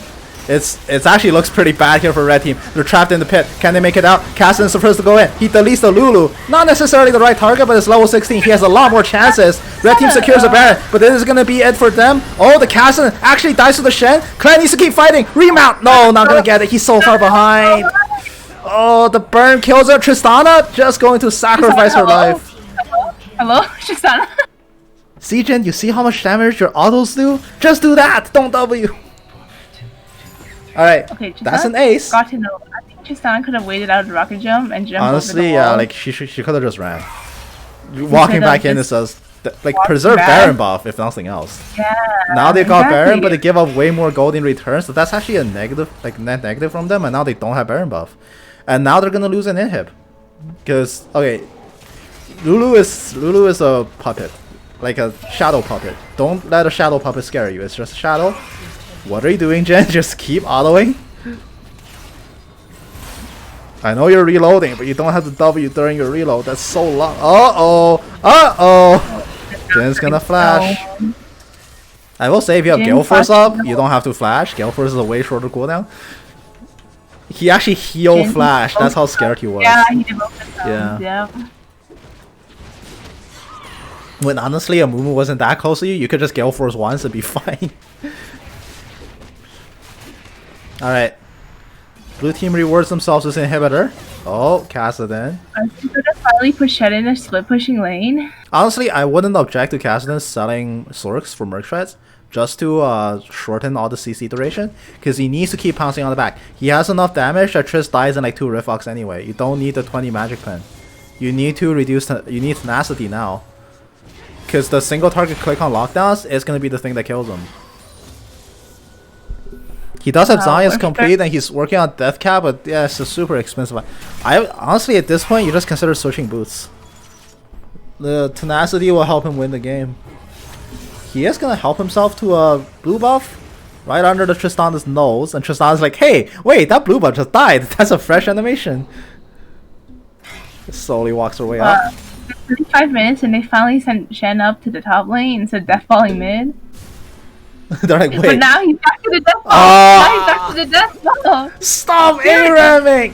Why do you have Shen and you keep pushing Stop him? A-ramming! Seriously! Oh, Shen wait. is the best split pusher, like, probably in the game. Because his ult is so good. And it's faster than TP. So it's like, what's the point of sending Shen with the team?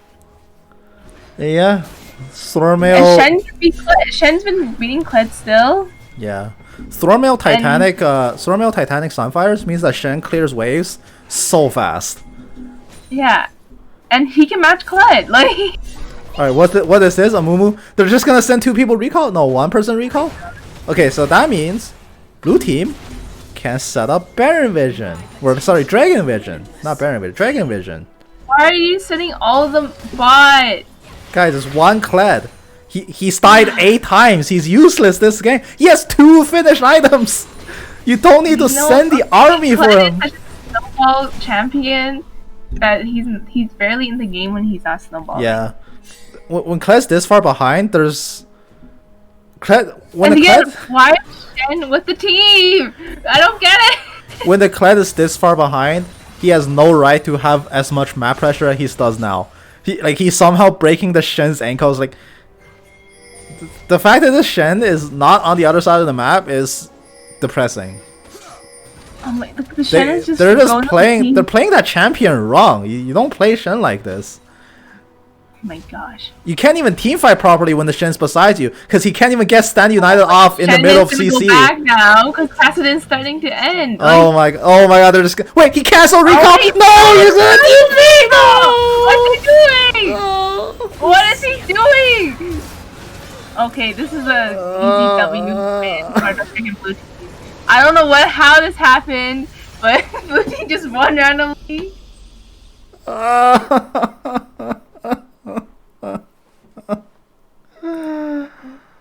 I'm so sad. I'm so sad. Well, I'm happy for blue team, but at the same time, I'm like, red team. You can't. Okay. You can't be doing this all the fucking time. You know what? Red team doesn't deserve to win. Like, I'm Yeah, happy at the all. game ended. Yeah, I'm happy the game ended there. On second thought, screw this. Like, this is the team that ARAMs all game long. What the hell, man? You Like, can't. literally, they have Shen, and they don't utilize Shen. Like, Alright, let's see this. We'll look up one of those players. Let's say the easiest name to type here is, let's see the match profiles for games 3. We're gonna have Silver 4, Silver 2, Silver 4, Silver 2, and no rank. That's weird. I thought you had to be ranked to play Clash. I had to. No wait, never mind, I didn't. I was still in placements. But I had the flex rank. Maybe that counts too. I don't know who to ban. They all seem like.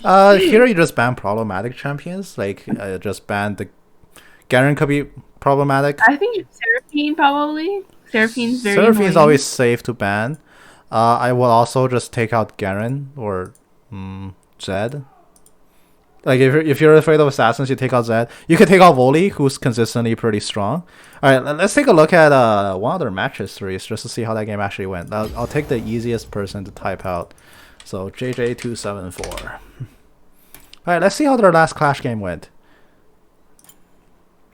So this guy is actually Garen mid. That's interesting. That's Rocket Top. It is.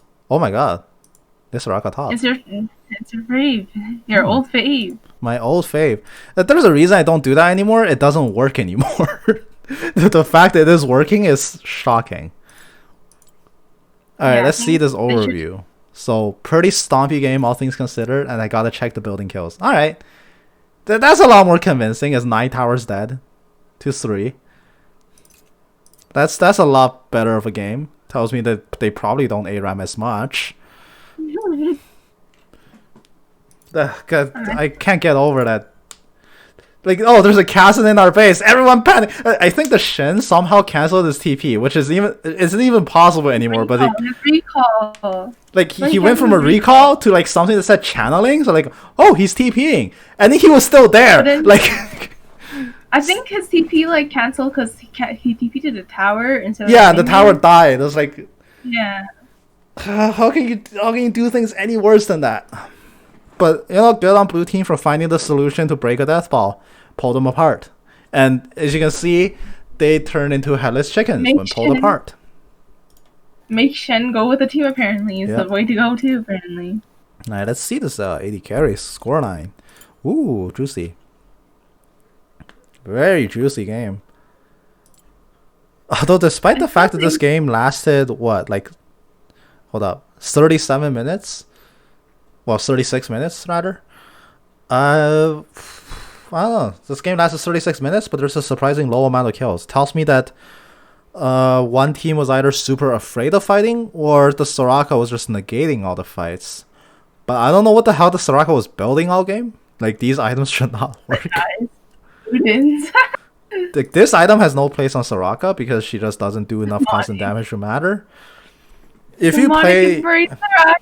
if you play Soraka top, you don't build Ludens. You build I guess it's not Moonstone anymore. You will build Shurels into just stack heal amplification, and the idea of running an enchanter in a solo lane is the fact that you have a second source of income. You don't need to be the highest CS, but you need to have enough CS that you can abuse a power spike at certain points in the game, where you can get 3 enchanter items up faster than your actual support can. And that's when you can just call, okay, keep fighting. I have so many enchanter items for this stage in the game that I can keep everyone alive. That's how solo lane enchanter picks work. But if you run a solo lane enchanter and you give them these items, they're not going to do anything. So that's just not how you play solo lane Soraka, and I'm surprised it worked. Who was she against? She was against Riven. A 1-5 Riven. So the Riven just straight up died to Soraka, which is frankly unforgivable. So I will really say that's like a fluke more than anything. How did this Soraka win? Soraka beats Riven pre-6 because Yeah, makes sense. you stop her combo, then this tracks with Equinox. Like after that, you know? Yeah, after that, Riven... After that, Riven kills... Yeah, you're right. After that, Riven kills Soraka on command by pressing R. It's like, oh, free kill! Just pop your sword and kill her off. And then, like the building path that Soraka took, like... No, that shouldn't work. There's no way that works. Like, what the hell is that? Look at the damage graph, like the stats. How do you not kill Soraka with those items? So I will say Soraka early on is obnoxious to trade against, especially for melee fighters, because you have to get in her face, and that's when Star Call is the strongest, because Star Call is faster the closer she casts it. And when it's point blank, you cannot dodge Starfall. It comes down too fast. And Riven early on has pretty low damage and is very combo based, and it's easy for Soraka to just Equinox, stop your combo dead in his tracks, and the Riven's like, why am I not moving? And then just takes a lot of free damage. But as soon as you get like Iron Spike Whip, it's over. You don't even need a full item. Soraka is so squishy. Can I see the damage graph? Yes, let's see the damage graphs. Riven did a respectable amount. It's just actually on second thought that needs to be way more. Look at Soraka. How did Udyr almost do the same damage as Anami? What's the jungler doing? Hold on. You're right. That's super strange. What was the jungler doing that game? I'm tempted to bring up this replay, but James is already in champ select, so I don't want to. He has 3 kills. But very low KP might be emblematic of what the hell happened. He has 3 kills. He has the most kills on his team. So I guess it's just like a low fighting game, and they're just like red team are just stat farming off Soraka fights. I don't know. Well, that tells me there's a problem though. You have these champions and you can't kill them more than 20 times. Yep. That doesn't seem right to me. So they probably should have been a lot more aggressive, because a scoreline of 20-7 and it's a 36-minute game, that's very slow macro wise. That should, if your scoreline is that stilted, you shouldn't need 36 minutes to win the game. But we'll see. They are slowly heading into their final game. Team Gay going up against Team Timo's Taco Tuesday, TTT. We'll see. Tuesday. Oh, right. One last thing to check before James actually gets in game. I need to see the bans. Let's see the bans. Okay, yeah, Urgot, Malphite, Pantheon. I knew it. I freaking knew it. Ban out top. Good on them for banning out what I told them to ban, even though I was in the call. Yeah, they actually did ban all the champions. Exactly what I said. Yeah, I was like, Yone. They actually did ban everything. If they don't pick mid, ban Yone. One thing I wish I could see is their pick order. Because if this Yone ban happened after the Syndra was shown, that's stupid. Because their mid lane already picked Syndra, so that would have been a wasted ban. But that's something to watch out for. And similarly to this, if you see Kled being shown, don't ban this, because that's no longer the Malphite. Like the Malphite is no longer on the table, so you don't have to waste your mana on that. But these are things that I hope that they didn't do. Although I could see them doing something like that. If they already shown a role, you don't have to ban that role anymore. And it seems like this might have been the last pick Kled, because look at all these top bans on the second rotation. Malphite is out, Pantheon was out on the second rotation. And here you had Garen out and Yone out. I don't believe that neither top or mid was shown, so I think one of these might have been a wasted ban. But doesn't matter. They ended up winning the game. A very close game, actually. Despite being the similar length of time, also 36 minutes, this game was a lot more even and a lot more bloody. Although there were 2 pentakills in one game, so that's rare. And they're gonna cruise that momentum. Because the death ball, man, the death ball. Right it here in the game 3. He got the Urgot. Although they also got the Volibear. So they also have Heimerdinger. That's a very that's Heimer top. That's for sure Heimer top, right? Wait, Aaron fell. Aaron fell is the. No, wait. Aaron fell is a support. Wait a minute. I guess so, yeah. No, that Turi is the support. No, that's support Lux. So what the heck is Aaron? Oh, Aaron fell was Aaron fell was the top. He was a Raka. That's Raka. Okay. Yeah, that makes sense. So JJ's mid was Ari. That makes sense. The jungler is Volibear. I lead you to death is Volibear. Yes, good. And then you have Ashe ADC, who plays a lot of Jhin instead. Okay, so there's a Jhin ban out. What do you mean Jhin was taken? Oh, sorry, yeah, Jhin was taken. Sorry, I didn't even look at blue team yet. Jhin was taken. Caitlyn's not on the board, I guess, because Ashe is not even on this guy's record. He has no mastery. He has no Ashe mastery in the top 5, and Ashe is blatantly absent from his match history. So, interesting pick. But regardless, it seems like that is top Heimerdinger. New player Spain, I will say, or like lower tier player Spain, because they seem to think that Heimerdinger is killable through his turrets and just eats a lot of free damage. He's so crazy, yeah. He's actually crazy in matchups. Like the more you play the game, the more you gradually understand about the fundamentals, and the more you stop dying to things like Heimer top. But in lower tiers where there's a lot less understanding of macro, wave positioning, shove, timers, and general timing stuff, Heimerdinger can definitely pop off. Like one lesson I keep imparting, one lesson I will admit to that I don't personally follow that much, and I should, is like the time you should start to expect movement. Like 240 is the earliest you can get ganked at mid. 250 is the earliest you can get ganked at the solo lanes. Things like that. But like the more you understand these things, the less effective Heimerdinger becomes. Heimerdinger is one of those champions that takes over a lane by slowly strangling you out, and if you try to punish or strangle, you die. But there are other ways to destroy that matchup. Urgot is actually surprisingly pretty good into dismantling that kind of playstyle. But we'll see. Let's get into games 3. This is the grand finals. Team Gay versus Team TTT. The winner will be first place in this Shurima Cup Day 1. The loser will take a second place trophy, which there is none. So they just have to try again later. Alright. It all comes down to this.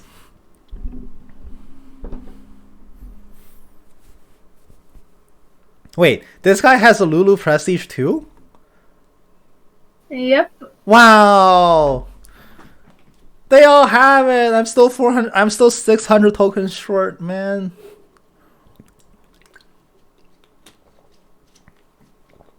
I've been playing a few games of League per day. How come I'm so far behind these guys? What the heck? They play for their full-time job. You're right. I have a full-time job. I play like 3 games of Flex a day. It's like, 15 tokens because we lost all 3 because I'm playing Gwen.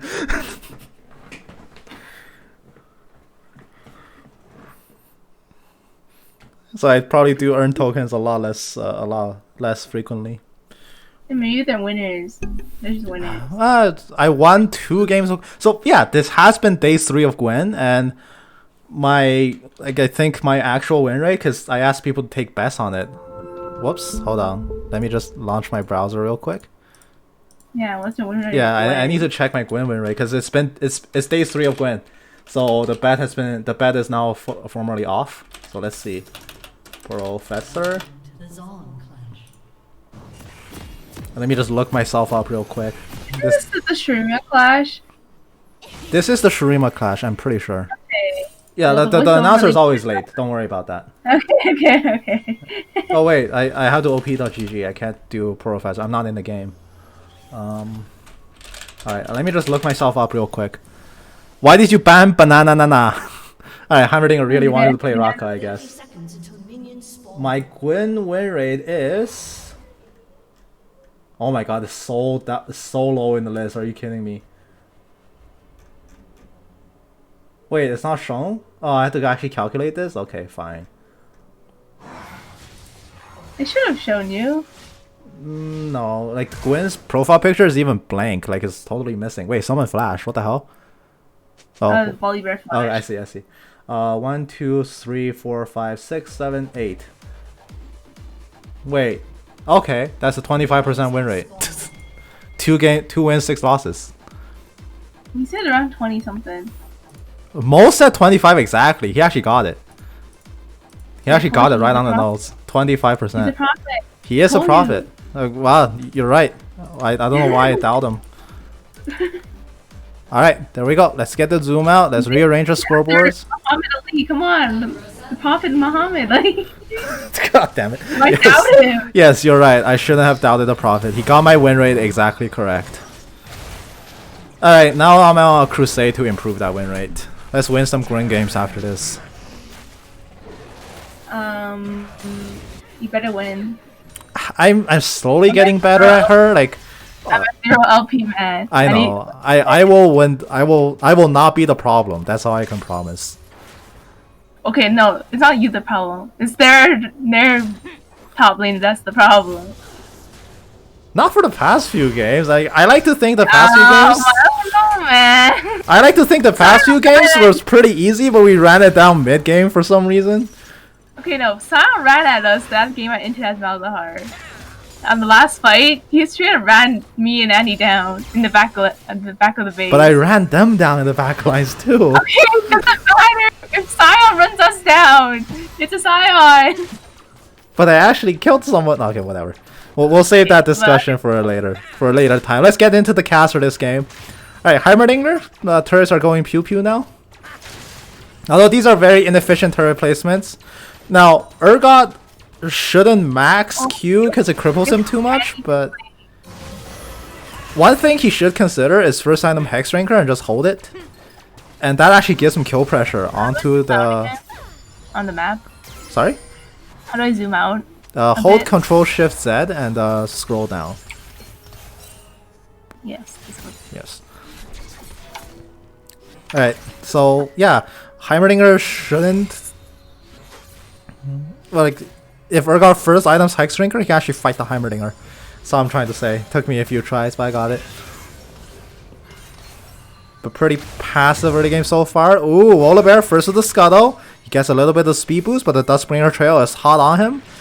He shouldn't keep chasing. Ari's coming up. Oh, he's dead. Oh, my poor child. He is so dead. Oh, wait, the Dust Shield actually blocks beautiful stun from the Syndra. Saves the Nocturne's life, albeit costing a flash. But the flash is better than dead. Nocturne is just going to go back to his regularly scheduled jungle programming. And there is the slow chokehold coming down from the Heimerdinger. Urgot is in quite a bit of a pinch, although he's super up in CS because apparently Heimerdinger, despite choking him out, just can't get money for himself, and he's just gonna go back. Don't go back. You will have relinquished everything you tried to do for the first 3 minutes of the game. He went back. Alright. If Heimerdinger goes away, all his turrets shuts off and they're one shot. So he pushed the wave up to Urgot, gave him a level lead, and still lost in CS. So that is just about the worst thing that could have possibly happened for him. And he's very sad about skins, or his lack of a skin, which tells you he has his priorities in order. In the kindest way, DC, 30 Heim player.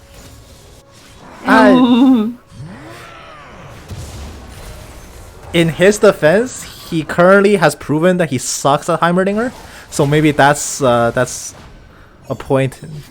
Maybe that's a point in his favor. Wait, Nocturne. oh, Nocturne. Oh, poor Nocturne. That's a very interesting invade when your bot has no prio. But I yes. don't know why he wouldn't invade the Volibear anyways. Volibear is pretty Okay, yeah. strong. One, invading Volibear is suicide. Two, your bot lane is so pushed up they can't support that invade, so you're just killing yourself by even trying to walk there.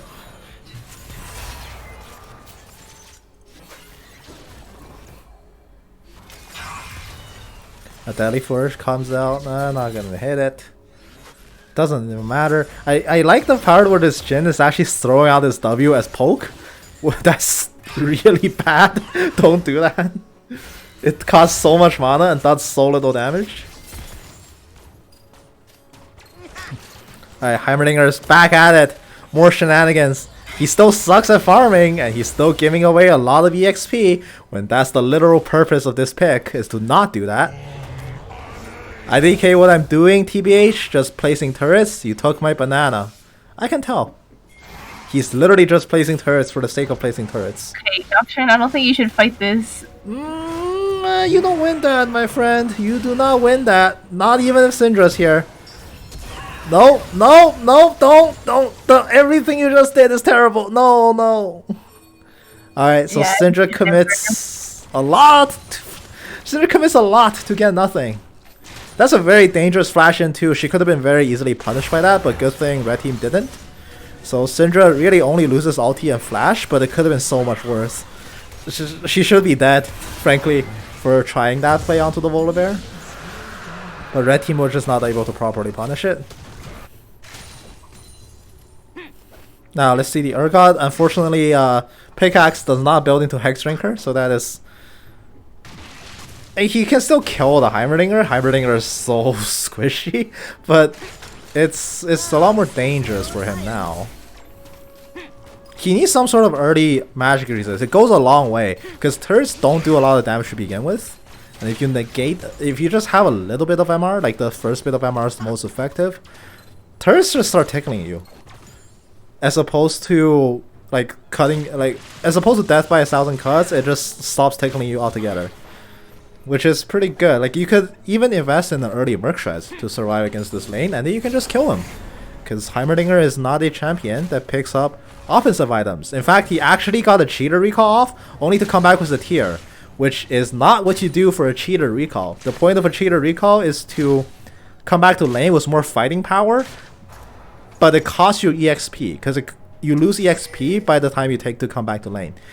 You do a cheater recall in order to come back with more of an item advantage to try to get a kill before the level advantage screws you. But this cheater recall gets him a tier, which is 0 combat power in lane.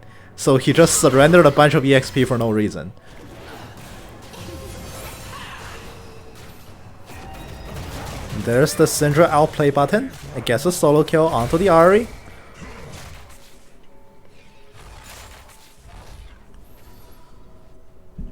Then Ahri's just dead. And I'm surprised that kill happened. And also, I'm surprised this Syndra loves Tear of the Goddess that much. Why is there a Tear of the Goddess in her inventory? Again! Sometimes I pick it after the last chapter, but... Last chapter is tier but better. Yeah. Oh wait, Nocturne? Oh wait, Nocturne? Nocturne? Urgot? No! Nothing you're doing here is correct. Please fall back. Yeah, sometimes I pick up Tear of the Goddess after the last chapter on Syndra. And once again, this is a pattern. Nocturne rush Ionian boots. Which is even more useless than on Udyr. Does he think Ionian boots is faster than other boots? That's the only reason I can think of for rushing it. Because if you're rushing boots just to rotate faster, swiftness is the boost you get, not Ionian. Ionian is just as fast as Tabais or Merc Shreds, and if you want to rush a boot, why not rush that instead? I know it's 200 gold cheaper, but that really shouldn't pigeonhole you into a useless tier 2 boots. Oh, what a bad die from the volley bear. What a bad die from the Volibear indeed. He just killed himself, really. Yeah. What? These are very underwhelming ganks from both strongers so far. And I don't get it. Stop rushing. If you need to rotate super early, get Mobies. Like if you want to gank a lot early on, get Mobies and then sell it later. Oh, I missed the fast charm. Oh yeah, But the charm. No, it will miss. No, the AD carry is dead. Oh, the AD carry is dead. So that's actually not as bad, because Ashe died too. So Jin is not totally screwed, but it is technically. Yeah, has used Flash and Ignite. You're right. Ari blew a lot, but it's technically positive because they come ahead with +1 kill. Overall, though, Ari comes out of this weaker because now Syndra gets a play. She gets more EXP. She gets more farm in mid. I punched my microphone. I'm sorry if that gets picked up. It's technically not positive, but Ari is going to have a harder time now. She needed to convert a lot more if you blew that much time and that many resources to just kill the Jhin and the Lulu, but still, like mostly the Jhin.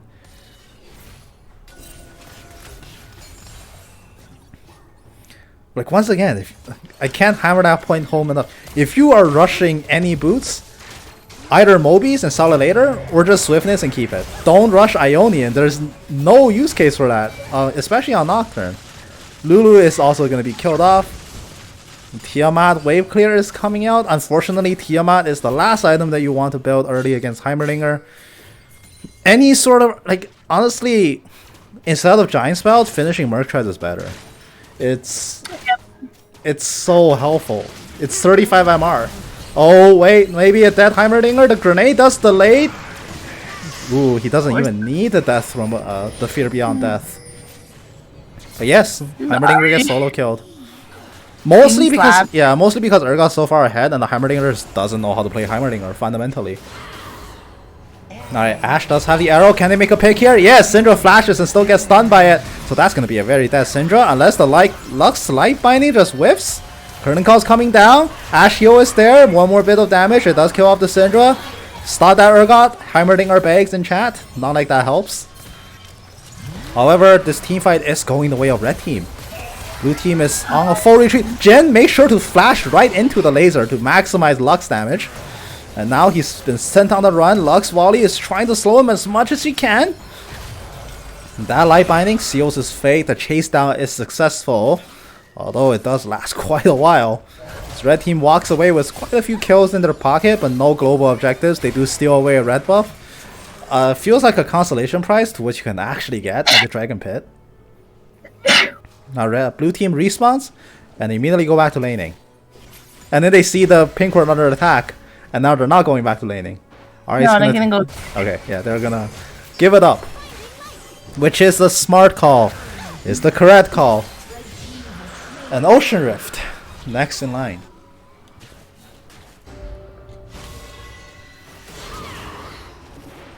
Solo kill? Oh, already No. solo kill. Oh. She didn't have ultimate. Alright, Heimerdinger lands 5 rockets on the Urgot and does about 150 damage. It's what you like to see, really. He doesn't even have MR. Urgot, the Heimerdinger is just so far behind. Ooh, that's a good charm. Is it gonna be enough? Nope, the outplay button gets hit and Ari just dies. That's all it takes, really. Syndra gets some good wave clear. It's pretty low. Honestly, now there's just one big problem here for blue team. The Volibear. Someone needs to shut him down. He's actually enabling the Ashe and Lux to safely siege from behind, and that's been their key to victory in these past few skirmishes. Someone needs to just shut down the Volibear. Ashe and Lux is completely helpless if you just remove the bear in some way. There's no good way to do it, unfortunately. He's just immune when he's hopping down, and Nocturne and Syndra just cannot peel him away. You might need the Urgot for these fights now. Like, consider bringing him down. And Heimerdinger is actually losing lane pressure to Urgot. He has resorted to farming under tower. he has actually resorted to just begging his lane opponent to leave him in all chat, which is somehow a step lower. Long distance scatter the weak, it does land. The outplay button is not quite ready yet, but doesn't even need it. Dark Sphere, scatter the weak is enough to get Ahri to half health. I mean, top lane is quite ahead, mid lane is quite ahead, bot lane is slightly behind, and that's the game state you're looking at here. It comes down to the jungle upsetting the balance here, and so far the Volibear is doing quite a bit. Nocturne makes sure to walk face first into that arrow that was definitely not even gonna hit him. But now the Purge is coming down. Ooh, the bear just vanishes to the Syndra Dark Sphere. Fear Beyond Death not even needed. Ahri charms the Syndra even closer to her, and now she's going to Spirit Rush away. One more hit will do it. The Scatter the Weak is there. Outplay button not needed. That's a really good turn of events here for blue team, and they get themselves back into the lead with a Herald to boot, and they're going to take that Herald. No, they are not going to take that Herald. No, they are going to take that Herald all the way to mid lane. That's going to be first tower. In fact, it could be a second charge as well. Heimerdinger going to teleport back to the tower. Why? What is he thinking? Is he thinking? Question mark. I love Herald mid lane. Herald mid lane. It's objectively better than Herald. Herald mid is objectively the best. The map so better. It opens the map. Herald mid is objectively the best, but not many people do it because it's way harder. I'm always like, oh, well, there goes our map control. It's way harder because it's a much shorter lane and it's easier to respawn to, but if you can get it off, the impact is very strong. It is more of a momentum play because you technically go gold negative unless the Herald gets a crazy amount of charges off. Because the time it takes to grab Herald, escort the Herald, and summon Herald doesn't necessarily earn you that much gold back. It's a momentum play. You break a part of the map to get you more space in the immediate term. So now you need to make that Herald play even more worth by pressing the advantage as much as you can. You have to play high tempo. Speaking of high tempo, there's an engage coming down from the bottom lane. Ashe gets slowed. She's tanking a lot of bullets. First shot will unfortunately miss, and now blue team finds themselves severely outnumbered. Fear Beyond Death top lane connects. Heimerdinger gets grinded into mincemeat, and now the teleport comes down from the Syndra, but blue team's already lost 2 bodies to the Ahri. Can they keep this fight going? The answer is probably no. Syndra needs to be very careful here. Ahri is out of mana, but they still have 4... No, Ahri's not out of mana. The Ashe is out of mana. They still have 4 decently healthy members. They can do something still. I don't know why they're... Are they camping a pit 50 seconds before the dragon spawns? Is that really their play? No, I think They're just gonna sit here for 40 seconds? No, guys, reset and come back. Lux, go back. Lux wants to die to 1 Dark Sphere, I guess. Oh! No! Flash for flash. Unfortunately, the mid lane flash is worth a bit more here.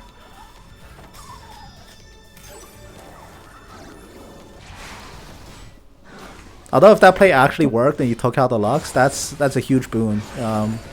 That would be a completely free dragon. The play didn't work, but that's okay because red team took so long to reset that they're not in position to do the dragon when it actually spawned. Mid lane is being shoved out and bot lane is in an even state. Volibear should not be able to safely walk in here, man.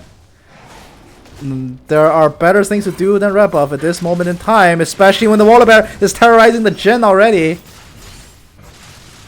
Alright, okay, direct camera, I need you to not watch top.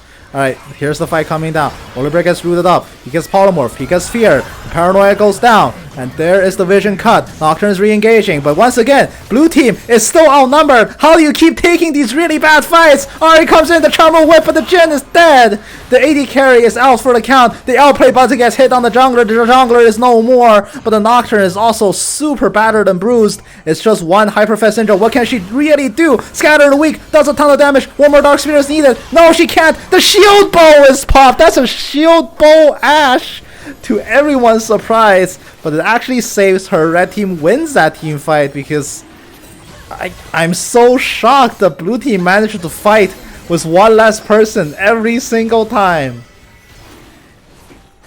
Like, if you're calling for paranoia, you should be calling you don't call out using paranoia. You call out you're about to use Paranoia 20 seconds later, so the rest of your team can actually follow up. These surprise engages are actually greatly costing blue team because it's very clear that the Syndra is just never in position for these fights. She hasn't been given the time to get there and set up and to do what she needs to do. And unfortunately, they take 2 more victims, Jin and Syndra. The Syndra one hurts a lot more. Ahri is now equal with her in kills, 5-5, but Ahri is still a lot more useless. They can still cruise on a lot of power spike time. Urgot is just crushing this lane. Unfortunately, it's 20 minutes in. He should be utilizing this lead elsewhere now. Heimerdinger is so behind, he doesn't even have a mythic. In fact, he's gone for Oblivion Orb, which does nothing against Urgot as he doesn't lifesteal. But like, you can just leave Heimerdinger to his own devices for like 5 straight minutes and he can't even kill your tower. He doesn't even have a mythic at 20 minutes in. He can't do anything. You don't need to stay up here. It is a waste of your talents and time. You can actually just win the game. While Heimerdinger still needs to recoup time, on top. But nope, he's still gonna stay top, and there is the gank, there's the punish. Or is there the punish? He is fed enough to kill everyone here, honestly. But the question is he gonna go for it? Nocturne standing by with Paranoia. He's just not gonna hit the button. So, in essence, they just watch as their tower dies for free. You need to force some sort of action. But where did the rest of blue team go? They just left their Urgot alone! Oh, he's been stunned up, he's been charmed, the CC is landing, that's so much damage! He can't survive for much longer, where is the rest of the backup? They're just not coming! They just left! And that's 900 gold to the Ahri! Like, either the Urgot shouldn't be there, or the rest of the team shouldn't have left. Like, either way, that was wrong. The Nocturne has been caught out here. The Zarya's Hourglass. It's gonna keep the Ahri alive! And there's the counter kill! She's unstoppable! Ooh, the macro error is being caught out. Lulu also flashes over the wall to save herself from nothing. The imminent threat of a Water Bear, I guess. It's super preemptive. But this is 22 minutes, and red team, they're heading to Baron.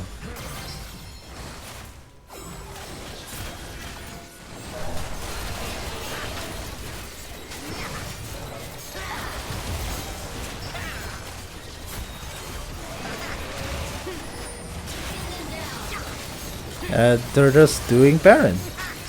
Surprisingly, nobody on blue team. Oh no, 1% on blue team cares, although he's cared way too late. Oh no, 2 people on blue team care, but they're caring way too late. They can't do this. Paranoia's triggered. They want to force the fight anyway. Oh, the Prowler's called forward. No, the Strikebreaker does something forward. Nocturne just dashed forward for some reason, and they want to get this cleanup after the Baron. They do get 3 bodies. That's a very good cleanup. However, they have failed to kill off the most important member. Ahri is still up. Ahri is still at large, as it were. And you need to catch the fox. This fox is now red team's shining beacon of hope. And they needed the right to a victory.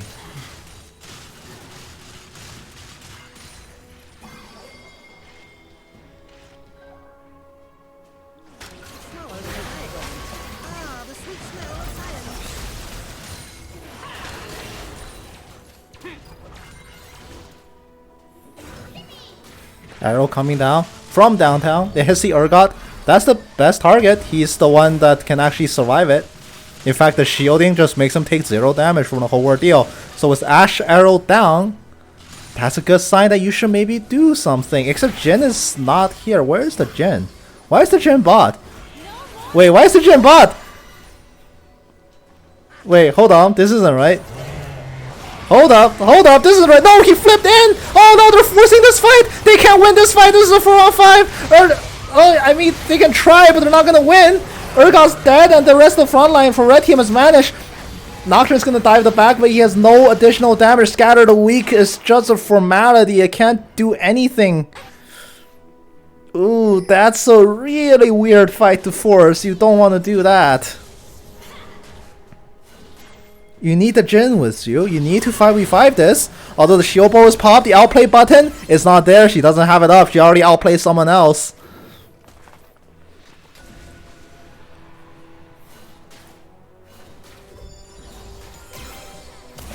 That's a lot of damage coming in. Ari's looking for it. The arrow. Oh, it nails the Syndra. Dash forward charm, and the Ari might find something here. There it is. The damage. The ignite is enough. The Dark Sphere gets a lot of damage, and the Lux Laser. Ooh, the damage is so huge.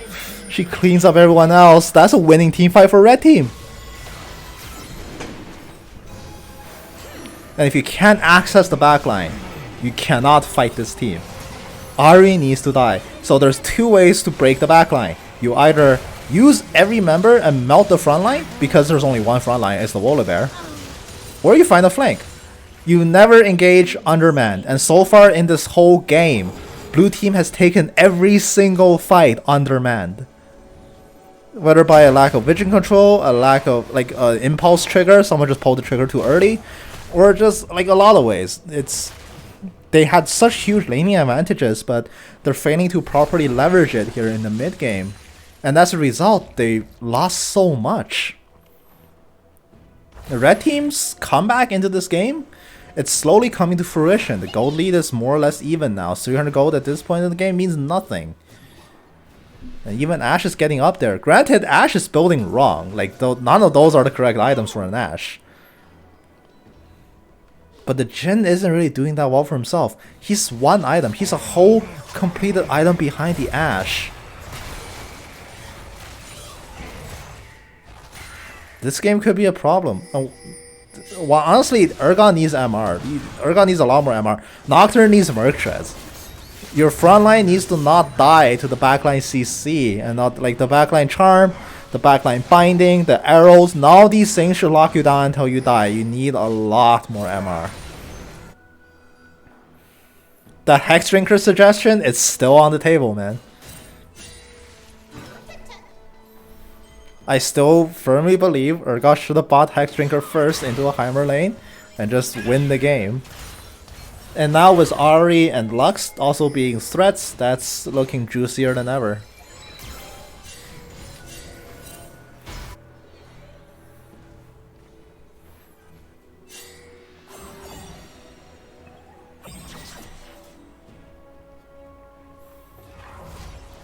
Now the game is in a state where it's slowly stalling out. It's hard for blue team to fight, and red team doesn't seem to want to fight.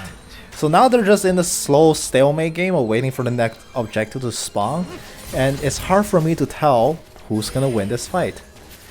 On paper, red team wins handily. Already finished Rabadon's death cap. That's also a huge power boost. That's a lot of power spike right there. On paper, red team do not lose this team fight. Actually, that's not true. On paper, blue team does not lose this team fight. But blue team has not had a good track history of taking team fights. So really, like, the balance has swapped. When you have Syndra, you have Nocturne, you have so much backline threat. It's a miracle that the backline hasn't died. Oh, it might start here! The outplay button gets hit. Hammerdinger's Zayas only prolongs the inevitable. Urgot dashes in and finishes him off. Now with Urgot and Syndra both ultis down. Now they need to get out. So the rest of blue team needs to play protection. No, don't go back in! You have nothing! You can't fight this! Please don't go back in. Please don't go back in. Just secure Baron, secure the vision on Baron and reset. That's all you have to do. You should have recalled in that rush. Just secure Baron vision, reset, get your stuff, come back. If they try for Baron, kill them. Don't just stand here, do anything else. Alright, so now the window on them to reset has formally closed. Now even if they recall, it's too late. Because red team will just walk in and assume control.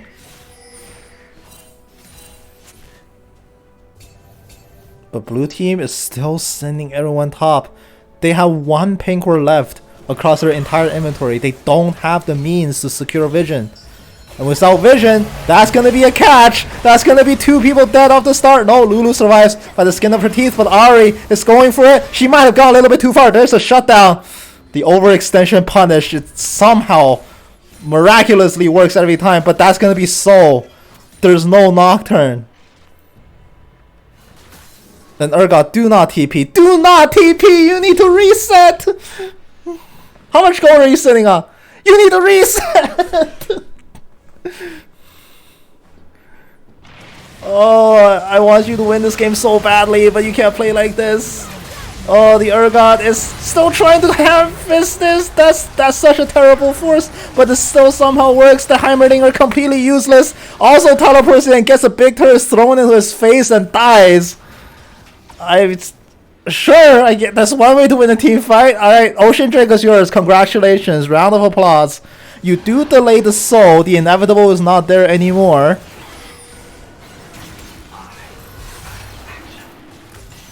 And he goes back and buys Black Cleaver. That's the wrong item. That's the wrong item. You don't need it.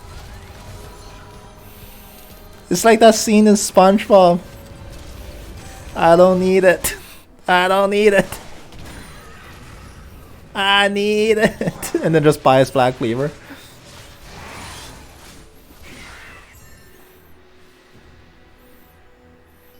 Well, if nothing else, blue team actually stops red team's forward momentum.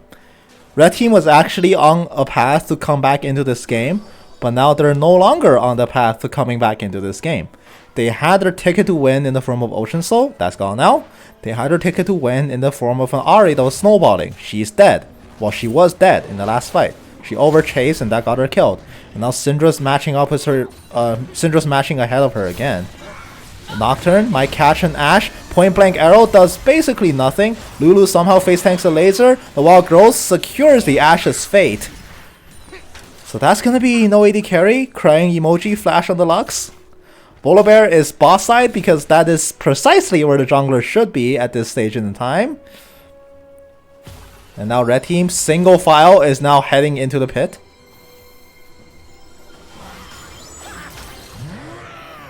The Thunderbolt not gonna do anything. And like honestly, if blue team wanted the Baron, they could have just started it, and that would have forced red team to actually like walk into you. Then you peel off and fight them.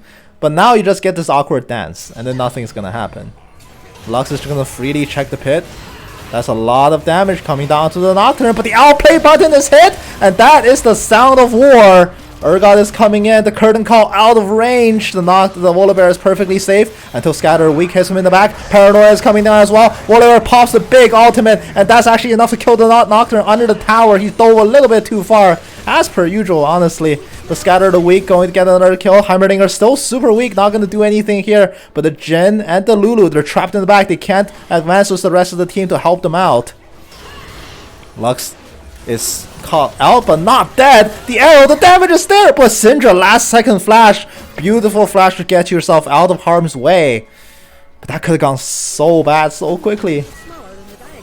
Cosmic Drive picked up on the Syndra when honestly Zanya's Hourglass is the only correct choice here against all of that CC and all of that burst. And blue team picks the worst time in human history to do this reset. They may have just handed the free Baron over to red team, and red team are gonna try for it. They've started the Baron. Where is Urgot? His teleport is not up yet. Nope, red team has cold feet. They're just gonna walk out of the pit, and the rest of blue team is catching in. Can they find a pick here? No, Ashe is safely back home for sure. Nobody is gonna check there. Alright, now that you return, how many sweepers and pinks did you bring?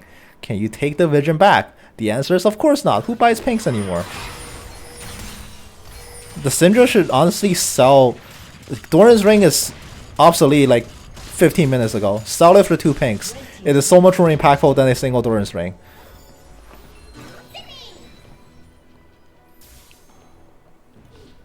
The same thing was the Nocturne, really. Do you need an extra longsword? Save, you use that sword, use that slot for 2 pinks. It will secure you something. You don't need the extra 10 AD from a longsword. You're fine without it. It won't make the difference. But 2 pinks will. The vision will. That being said, Lulu has excellent vision score. She's actually buying and using pinks correctly. 77 vision score is nothing to sneeze at. That's really high. Meanwhile, Syndra going for another outplay. The laser is not gonna hit. The arrow also whiff. Key ultimate now down. You can actually force this fight, but the Volibear walking up a little bit too far perhaps. The Nocturne Paranoia is onto the Heimerdinger on the side. Is that really the best target? I wonder. The answer is no. The Zayas and the turrets blast him into near smithereens. The fight results in 0 kills. 0 kills. Someone should have died. At the minimum, somebody should be dead. This is a very dangerous fight here for blue team. If you throw everybody onto this dragon and you secure it but you die, the game's over.